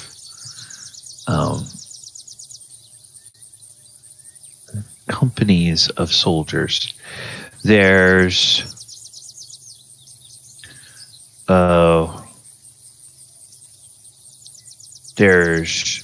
three companies of soldiers that report to two different priests. The priests tend to be over on the west side. They have very fancy chambers over there. In addition to these soldiers, well, there were a bunch of gnolls, but it looks like most of those gnolls are now not down there anymore. So those guys are probably not part of it. Running out of there, I saw that you had fought a number of the southern bugbears and the southern contingent of the ogres. There are also some bugbears up to the north. There's a fair amount of undead around. I saw that you had fought some of the skeletons, or you were fighting some of the skeletons, but there's at least 4 separate full packs of ghouls, and each of those is led by a ghast. So I don't know whether you've seen any of them or not. And then there's the prisoners that are supposed to be sacrificed to the earth elementals. They're kept somewhere over on the east side, but they're all under the guard of the bugbears. We don't really have anything to do with them. The priests deal with them directly, and they don't like humans very much, so we don't try to pick fights with them. And then there's some kind of monster somewhere over there on the east. We've just kind of started avoiding that whole place because people go in there and they just never come back. We don't really know what it is. It's kind of south of where the prisoners are and north of where all of the ghoul packs are. So there's something over there. And then there's rats. Then, of course, if you get to the Earth Temple, you have to deal with the Earth Elementals themselves. Those are pretty bad news. Unless, of course, you have ways of dispelling them or banishing them back to their plane. Oh, joy. You're just full of a lot of good news. As far as the ghoul packs, I know we took out 2 ghasts and then a bunch of ghouls. I remember that. So was that over on the east side, or was that over on the west? That was on the east with the harpies. Oh, the west. The west. No, it would be east. The west side we didn't go. Oh, I'm sorry. Yeah, I'm getting all mixed. I'm getting turned around. Okay, yeah. The east side with the harpies. Okay, so over on the west side, there's 4 more ghoul packs. If you haven't been over there, there's 4 of them over there you need to deal with. And then he says he was getting turned around. Those ghoul packs are to the south on the west. There's that monster kind of in the middle on the west. A little bit north of the monster is where they hold the prisoners. And then up north of that is where the rest of the bugbears are. All that are over on the west side. And the soldiers are pretty much in the central on the east and the west. The two priests are on the east, but they throw out the name Romag. They say Romag was supposed to be the one that controls all those skeletons, but he apparently wasn't anywhere around. I don't know. Maybe he's off doing something for the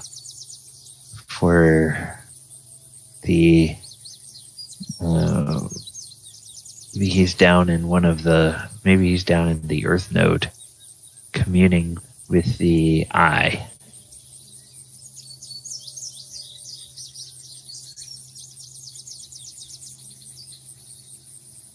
Otherwise, he probably would have had those skeletons better organized. Make it harder for you guys to get out of there.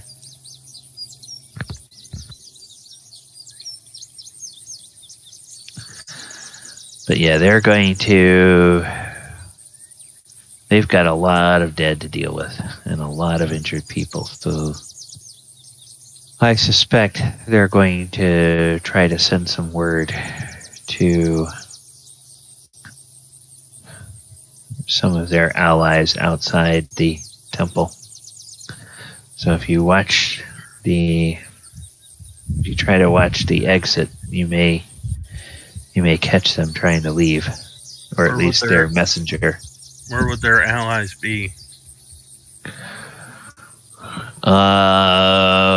Well, they've got allies as far away as Verbabonk and the city of Divers. And then, of course, if they could get a message that far, they would probably try to send something up to the Shieldlands, because north of Shieldlands, that's where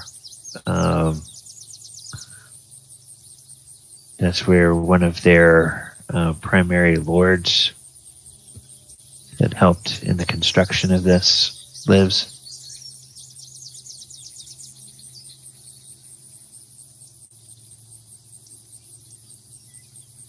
And there's probably some allies bumping around in Greyhawk or the Undercity of Greyhawk.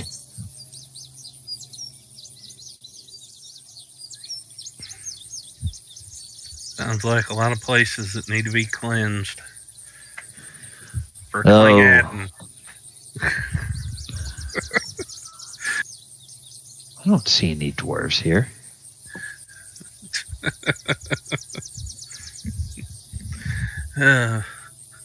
Anyway, so he is gonna, I don't know, question the gnolls, I guess, but I don't know if they'll tell me anything different. See what they know. The gnolls will pretty much tell you the same information.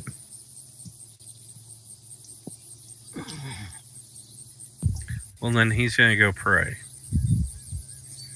Okay. And he's going to task the fresh gnolls to make sure they keep an eye on the exit. And the witch. Okay. And kill anybody that tries to come out. And, obviously alert us. Okay. All right. So they'll take like half a dozen gnolls will go and take up strategic points to watch the exit. Those tunnels. All right, so that was Arcturus doing some questioning. Anybody else want to question any of these guys. Meh.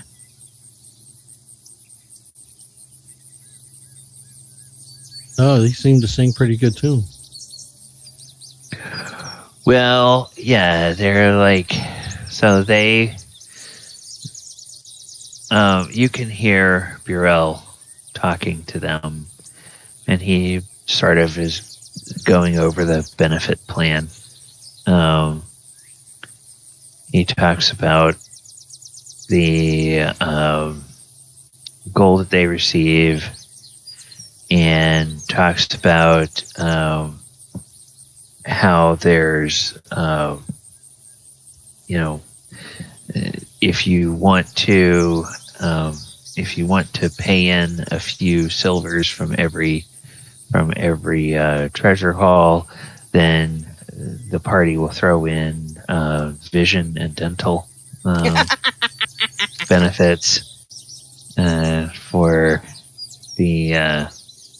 the recruits, and the fighter level 3 will ask whether there's a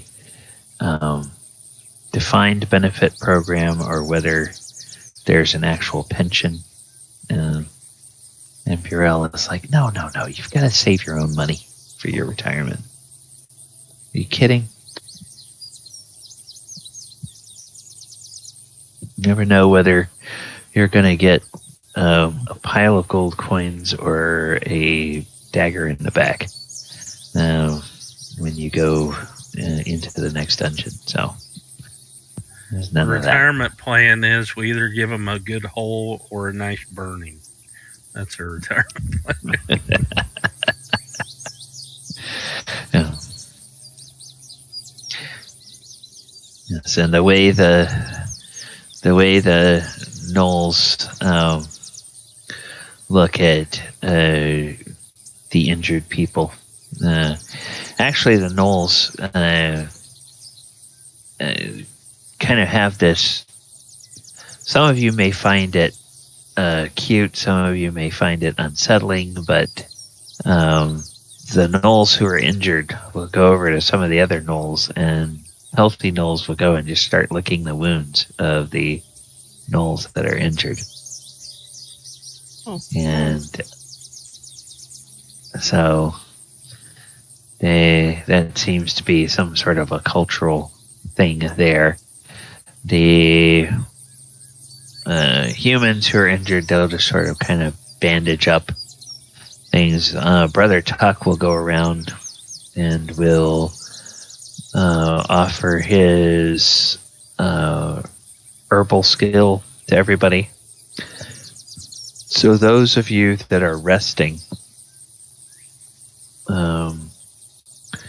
at the end of a night's rest, you'll regain 3 hit points instead of 3 hit points instead of 1 hit point. And I have to double check what he was at, because he wasn't fully healthy. He was in pretty bad shape, as I recall. He had some injuries. Yeah, he was at that.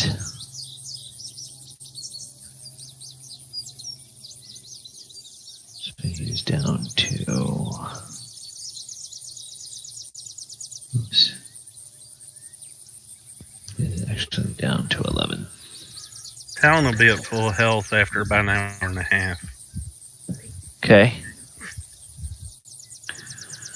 All right. Yeah, so Min, after a full night's rest, you'll be at 12 of 13. Okay. Archimedes, you'll be at 15 of 16.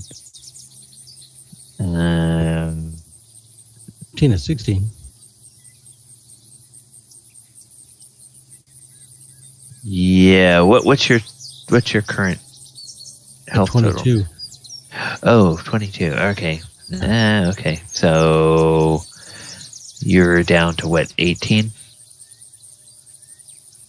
Yeah, I was 18 of 22 is where you Yeah. what you were.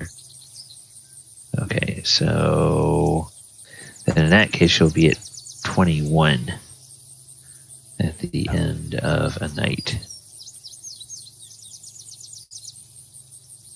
So he'll be at 14.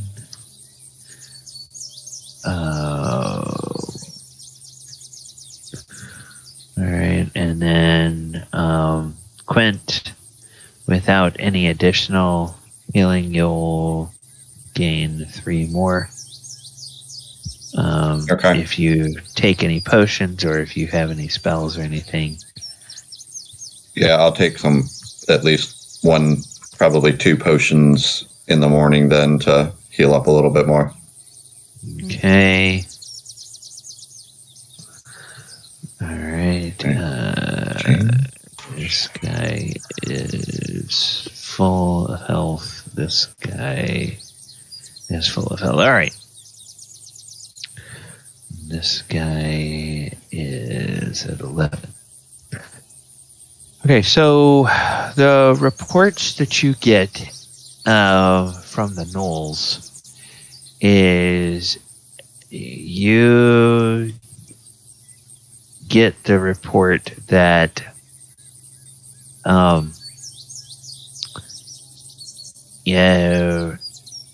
in about 90 minutes after you come up, there is a human who tries to sneak out of into those tunnels, and the gnolls manage to stay hidden until he gets part way up the tunnel, and then 4 gnolls jump him, and before he can cry out, they just kill him. And then they drag him out to the cabin, and they put him out behind the stable.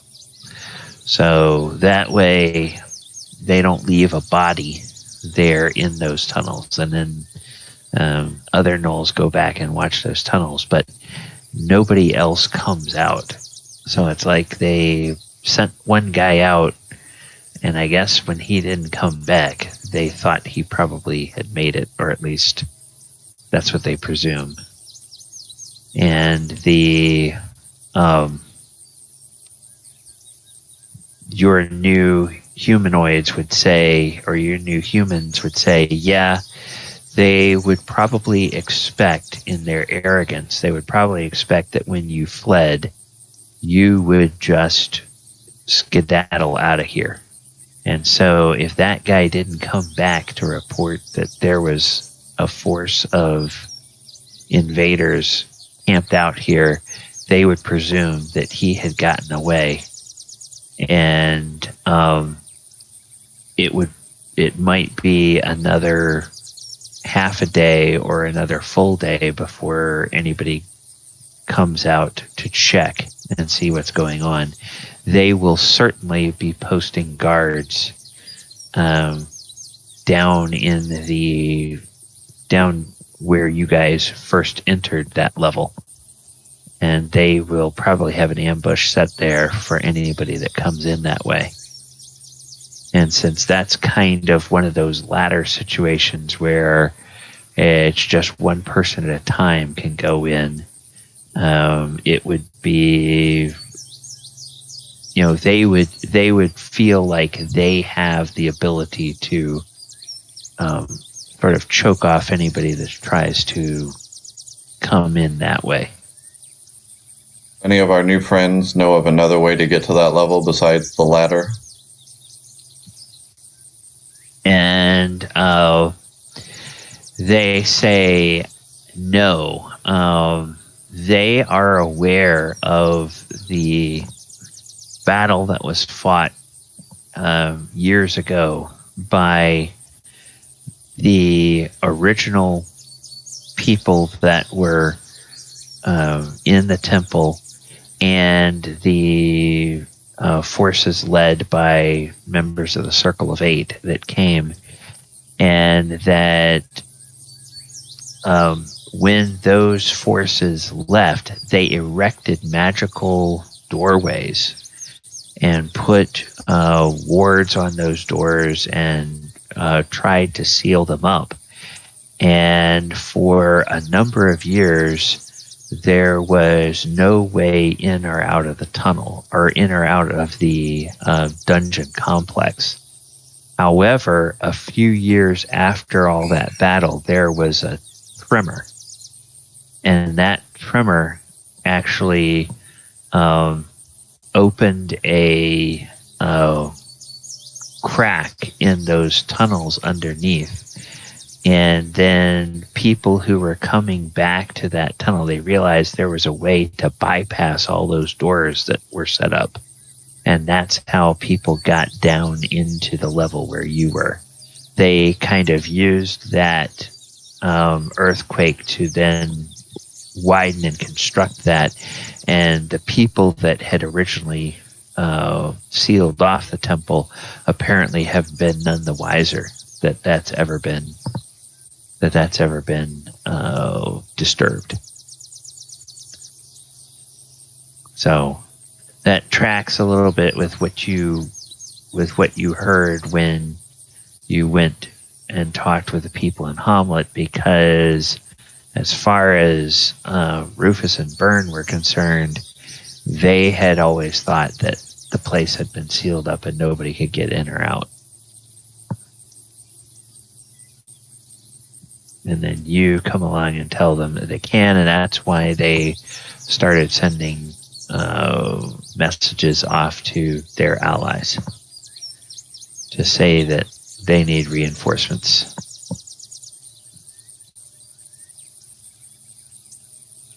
So yes, there is a clock rolling, and as the calendar of game days goes by, there are two groups of reinforcements converging on Hommlet and this area. One is people that probably one is going to be triggered by people that are waiting for those messengers from Nulb that you guys ambushed and either recruited or killed. And when they don't turn back up, that's going to set off a message to temple allies to send more reinforcements. And then there's already been messages going out to allies of Rufus and Byrne to send reinforcements. And then it's just kind of going to be a matter of how long it takes for all those people to get here and when they arrive. So you do have several options. You can either try to go back in and see if there's any more you can do before your reinforcements show up. You can kind of hunker down here and try to prevent anybody from getting out of this complex. And then just, maybe have people scout around and try to find out whether the temple reinforcements or Rufus and Byrne's allies are going to show up first.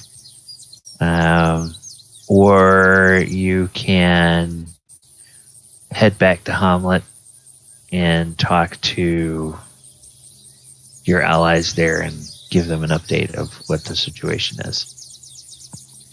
And I think a fourth option that Min had suggested, or somebody suggested, was to send a message back to Hommlet with someone. Yeah. I think let's spend a day resting up and if we can converse with our new recruits and ask them to help us lay out a map of the different ins and outs of that place, so that we can actually get a better strategic look of where to strike, where to go, where things are located, where we've already been, kind of thing. That would probably be the best. Okay.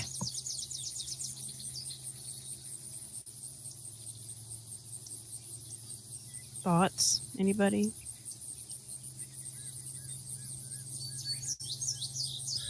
I think we need to go back in. Well, yeah, but like sooner rather than later.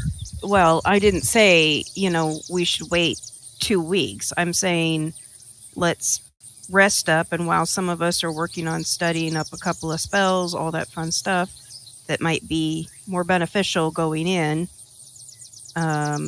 we can also at that time pick people's brains that are from there and basically get a good layout map, where we've been, what we've seen, etc. That'll take a couple of hours. Maybe half a day at most to sit down and come up with a map and a plan. Well, I mean, we could go like, we rested. This is the morning of the day after we were in there. Is that correct? Yeah. So if we rest again today and the next morning go back in, that's fine.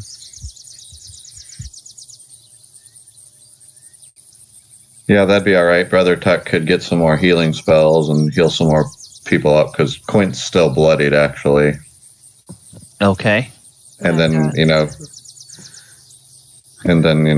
just rest a little more. And then I think if we keep the pressure on them, that would be good. Just help keep them from marshaling too solid of a defense. Talon tells Quint he just needs to go lay in the sun. Works wonders. Okay. So this is...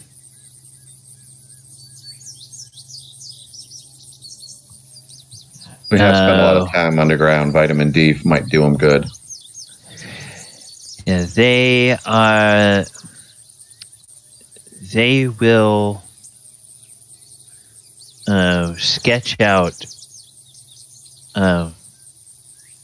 a map in terms of what they know. And you did have somebody who was more or less a leader. He was a level 3 fighter, so he's kind of like a lieutenant that worked more closely with the clerics. So he sort of knows everything that's going on. And he will create a handout.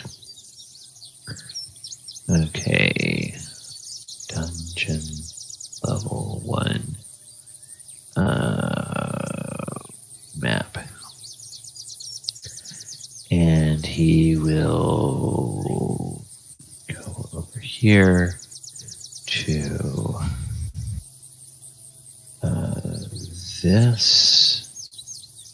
this.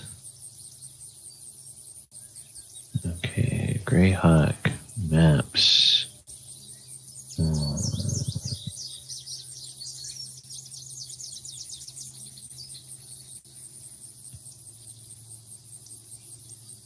And he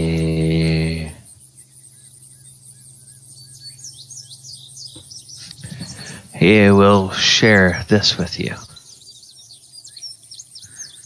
Okay. And he says, yeah, these numbers, it's kind of like what the commander said we would use for kind of keeping everything straight. So, you see where the place where you guys came in was this 112 down here in the lower west corner, southwest corner. And the hallway just north of that, where those stairs are, that actually takes you up into the temple proper itself, the above ground temple structure itself.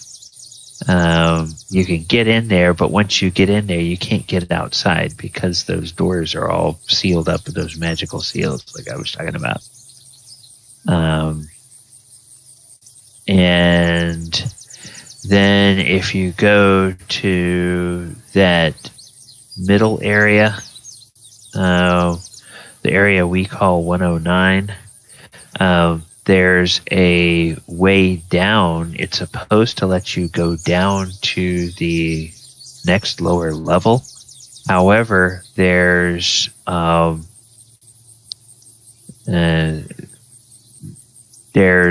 something that kind of is blocking that way.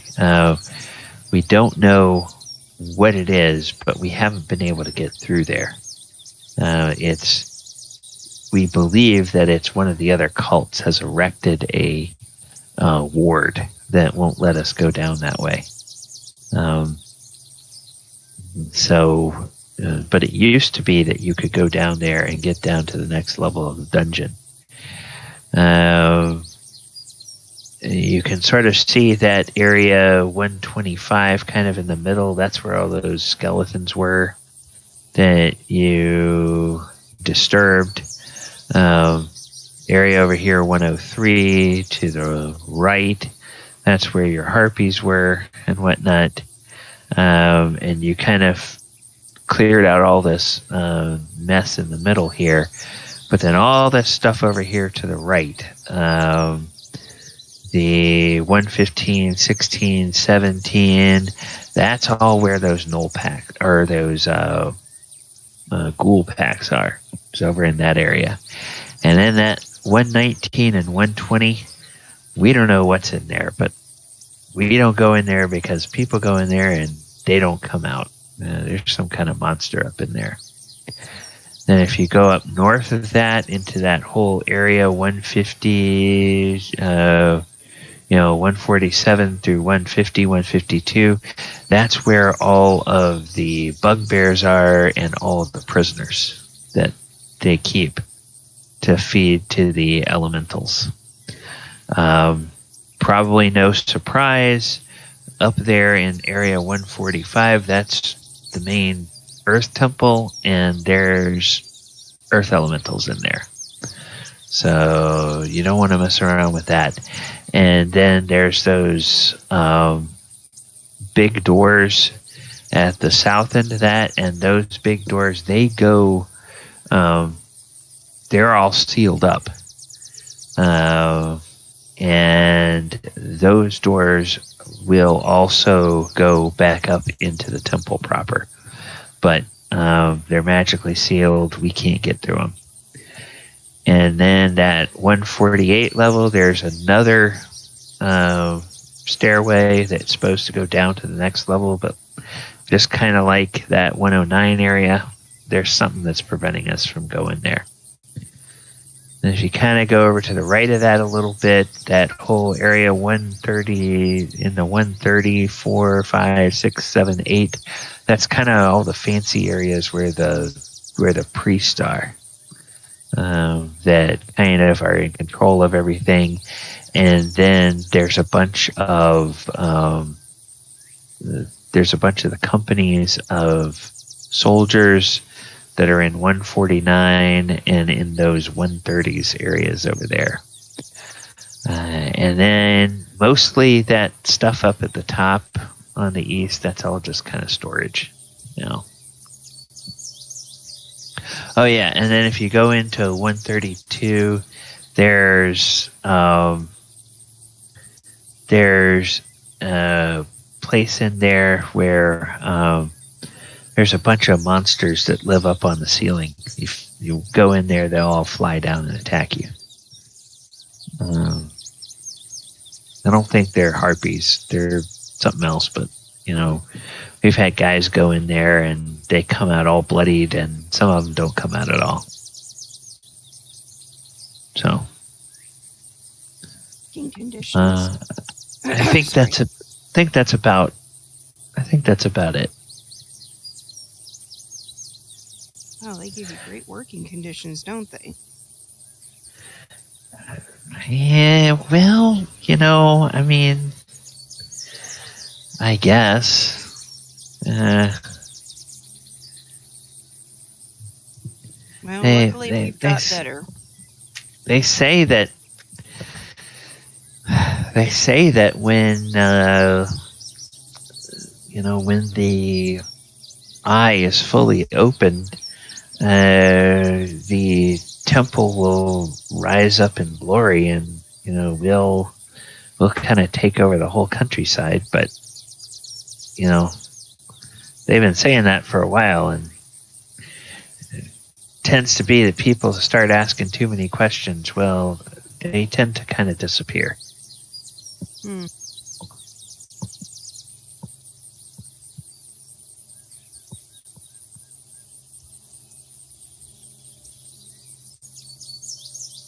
Yeah. Just. She seems frustrated. And then, of course, below the Earth Temple, there's the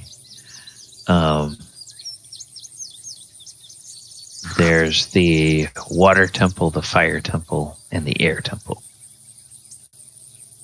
And then below those, there are some nodes that actually connect in a mystical manner that the clerics talk about. I don't quite understand it all, but somehow they actually connect with the actual elemental planes themselves.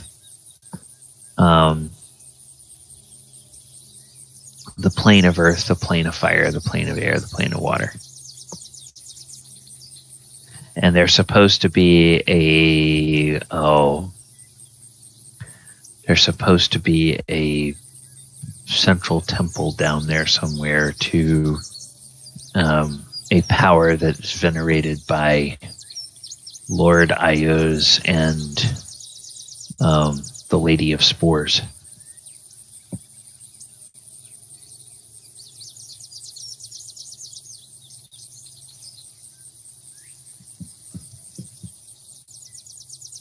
I don't quite know who that's supposed to be.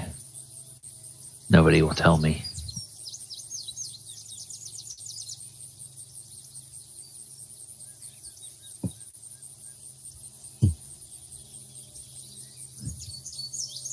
But yeah.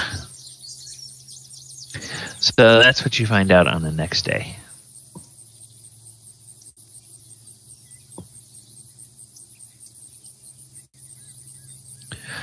So, what message, if any, are you sending back to Hommlet, and who are you sending it with? One of our humans that's been with us for a while. Can't send a null one to Hommlet. Okay. Basically, we're going to send a message to the wizard and the other guy. Rufus and Byrne? Yeah. Hey, there is quite a large amount of people in just the Earth Temple level, not including the ones under. So it might, and they're expecting reinforcements. It would be wise to be getting a fighting force together.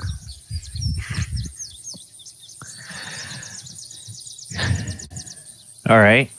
So I guess we will say that Burrell will nominate somebody, and we'll send a messenger.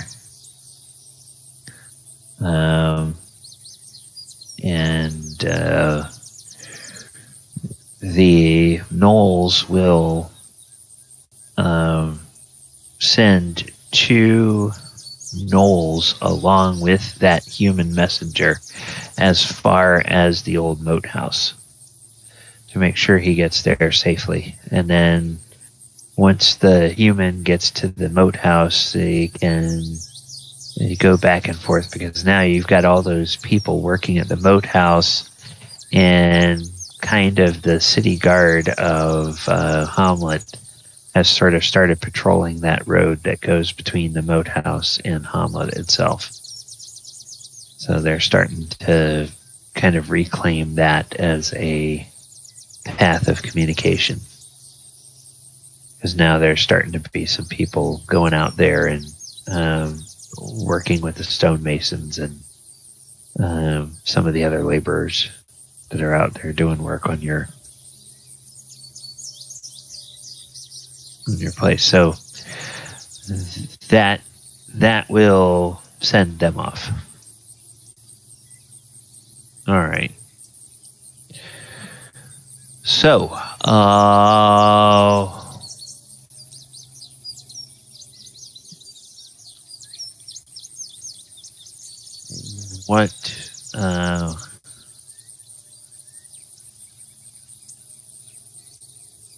what would you like to do next? You have about 20 minutes left. I don't know, guys. Well, I mean, if we're going to rest another day, if Brother Tuck took healing spells this day, if he can heal some folks up, I know Quint still needs it. And okay. Yeah. Give everybody give yourself.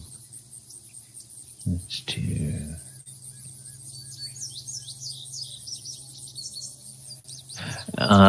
Everybody give yourselves 13, up to 13 more hit points if you need it.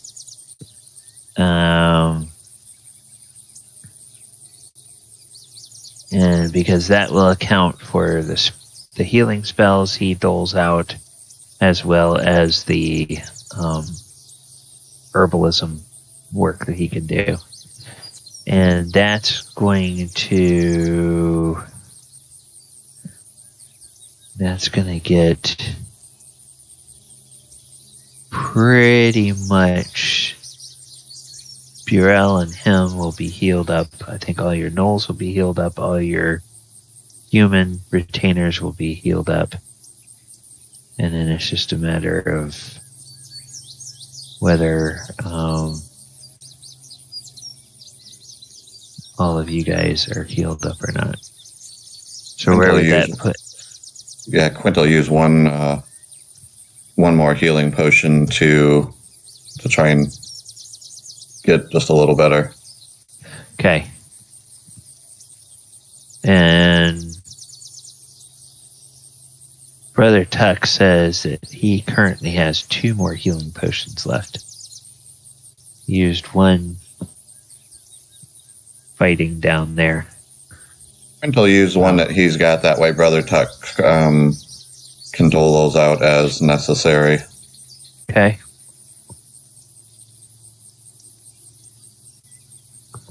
All right. That'll work.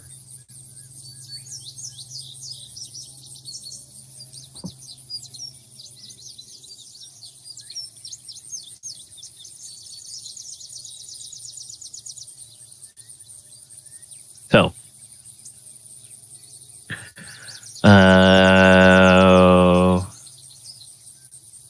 Min, Talon, Archimedes.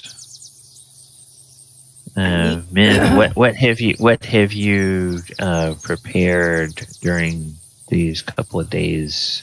I have to go back and look at my list of things that I would like to do, but as far as spells I want to try to pick up again, or try again to get is the word I'm looking for. But I'm kind of brain fried right now.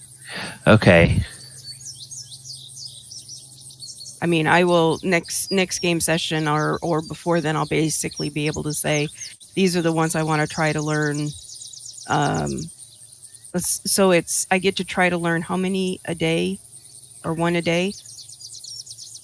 Well, since you guys are just sort of hunkered down, resting like this, I'm going to say you can try to memorize up to 3 per day. Okay. So I'll at least get three to four spells that I want to try out of the book of stuff that I don't know yet. So Okay. I just haven't had a time to sit down and review my list of wants and if it's changed with the new situation of things. So. Yeah, because you have all those fancy new spell books that you can. I do. Yeah. So I will get those to you before the next game. All right. Also, you probably would have time, either you or Archimedes or whatever, would have time to look at that javelin. Yes. Now, I think inspect it or anything. I think for the wizard, you would have to memorize and cast your identify spell to do that, and Archimedes, as a bard, can make some rolls to see if he knows anything about it. Well, then I will show Archimedes the javelin and ask him if he's ever seen anything like it. Okay. I believe in this edition, is it a legend lore? I believe so. Yeah, it's under my rogue ability. Okay. So right now I have a 20% chance. So okay. So we'll take a look at that.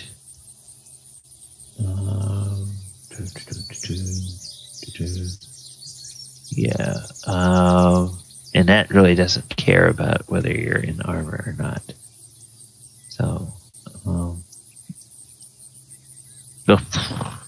okay. Yeah. Archimedes is like, seems magical. It's got these runes on it, and one of them has all this soot all over it. I have no idea what that's all about. And she's just like, thanks. Thanks. I don't know anything about that. I would never been able to figure that out without you. Thanks. Yeah, that's what a 99 out of a 20 will get you. Oh, Jesus. Damn. That's about as bad as I've been rolling. Now, Min, have you already put Identify in your spell book? If you have, and if you have the material components, you could cast that. I do not have Identify yet. Okay. Couldn't she use Read Magic for the runes?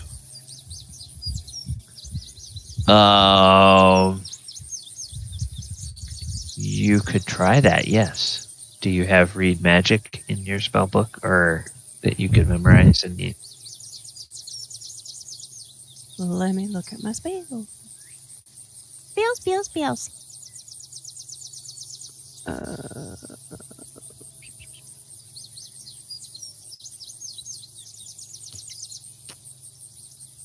Fudge.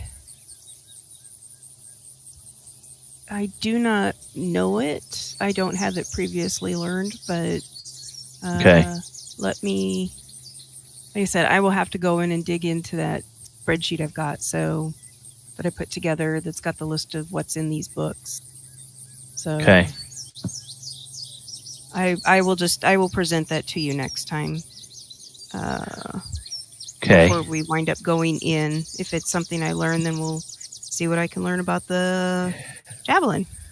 Okay, Archimedes, we're going to say on the next day, you'll take a look at that again, see if that day makes any difference. alrighty. Oh, hey, 17. So yeah, you look at this and, oh, now it starts to make a lot more sense. I've had sleep. Yes. Archimedes, you know that what this is a javelin of lightning. Uh-huh. And I'm going to put this in the gold. Actually, I'm going to put it in Discord as a PM to you so you can describe it to It's a taser to twig. men in A the way taser twig. in the way that you would. So here, let's talk. Taser. Okay. I think maybe more of a cattle prod, but the-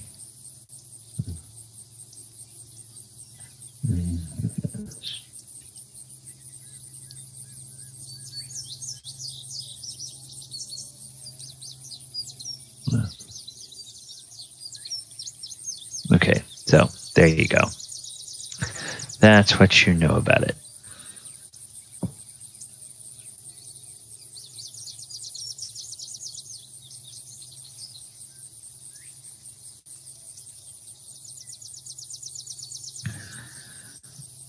So you can describe that to men, however Archimedes would. he's probably going to sing it.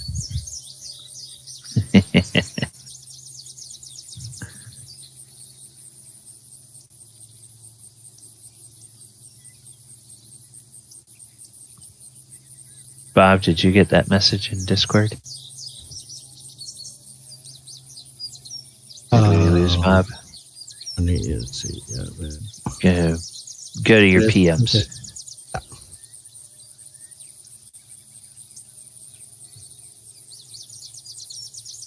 Oh.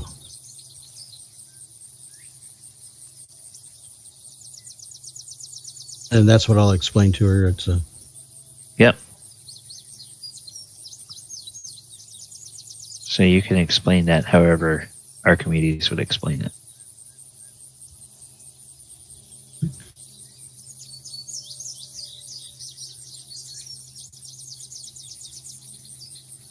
just like that.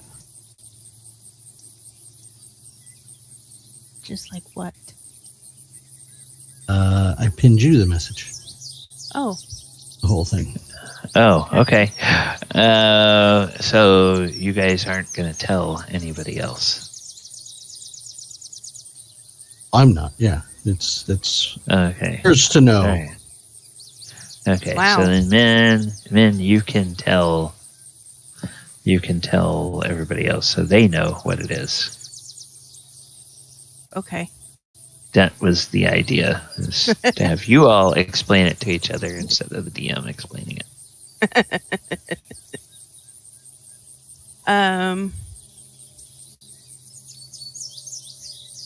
So after you've told her, she kind of looks at it a little differently now, and she kind of grins mischievously.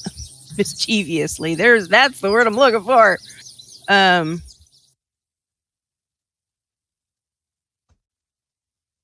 But then she kind of, after you tell her a little bit more, she's kind of like, oh. So she looks over at Talon and goes, if I use this, I can cause like lightning, like electrical damage to someone, but it's only got 2 more uses, and then it's destroyed. So I don't know if I want to use it unless I absolutely have to. You mean like it's destroyed as in It goes poof. the thing shatters or Yeah. what? Yeah. Maybe you should save it in case Arcturus gets out of hand with the old witch thing. What? That's a good idea. Zap. I think that's a good idea. I'll have to tuck that one away for later. Call me a witch, will you? I'll zap your butt.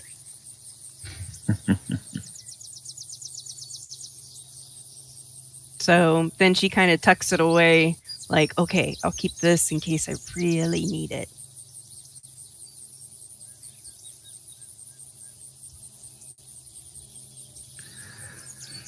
Okay. All right. So, with that, we sounds like Min is going to have to do some research before she knows what spells she's going to take to get started with anything else. So we're just going to go ahead and wrap up here. I'm going to move us back to the 2-hour music. And I'm going to move us back to our slate. And, well, thank you, players, for joining us this evening. Thank you, Mr. GM. This is one of those kinds of things where the battle just gets to a point where, okay, we could go like 8 sessions fighting the same stupid battle. And, gradually, one side or the other will get worn down, but by the time it does, people on both sides there'll be so many dead that it's like, okay, what do we even do this for? Yeah. So that's kind of where, when you get into a situation like this, okay, give the party a chance to decide whether they want to keep going with this or whether they want to jump out of it and take stock of the situation. Coming up for this particular game, we have the next 2 Saturdays are off because there's an MLS match at home next Saturday night, so I will be at that. And then 2 Saturdays on the 19th, the women have their first match of the season, so I will be at that game. And so then the following Saturday, which I think is the 26th, we'll be back for this game. So I'll make sure everybody is aware of that in the Discord. Coming up tomorrow on this Twitch and YouTube channel, there will be our Sunday game, the Walker of Waterdeep. We are exploring the Ziggurat and fighting their way through that dungeon crawl. That one, fortunately, was not designed by Gary Gygax, so it's not a case where you pull the entire dungeon. When you go and poke something in this room, they don't all run off and tell their friends and have them come running after you. So we can see how they handle that. Monday night, we are here for Monster Monday at 8 p.m. with the Brackish Dredge. That is a monster out of the Strixhaven source book. And that was kind of an interesting monster. It's a rather low-level monster, but it's got some real interesting characteristics that we'll talk about on Monday and see about how you could reskin and use that one in your campaigns. And then Thursday night, we are back for the Sword Coast Chronicles, and in that game, we are in fact assaulting the lair of an ancient blue dragon. And as they found out over the last few weeks, as that fight has been going on, he's got multiple layers of defenses. I think they're fighting the 4th or 5th wave of defenders at this point, and they still haven't seen the actual dragon that owns the lair yet. So, but they did uncover her children, and they've started to fight her children. So, she's probably not too far away at this point. And why, pray tell, You might ask, would I have adventurers fighting multiple dragons inside a lair? Well, it's because these adventurers have both giants and metallic dragons as allies. So I had to put a bunch of stuff in this lair to make it a challenging fight.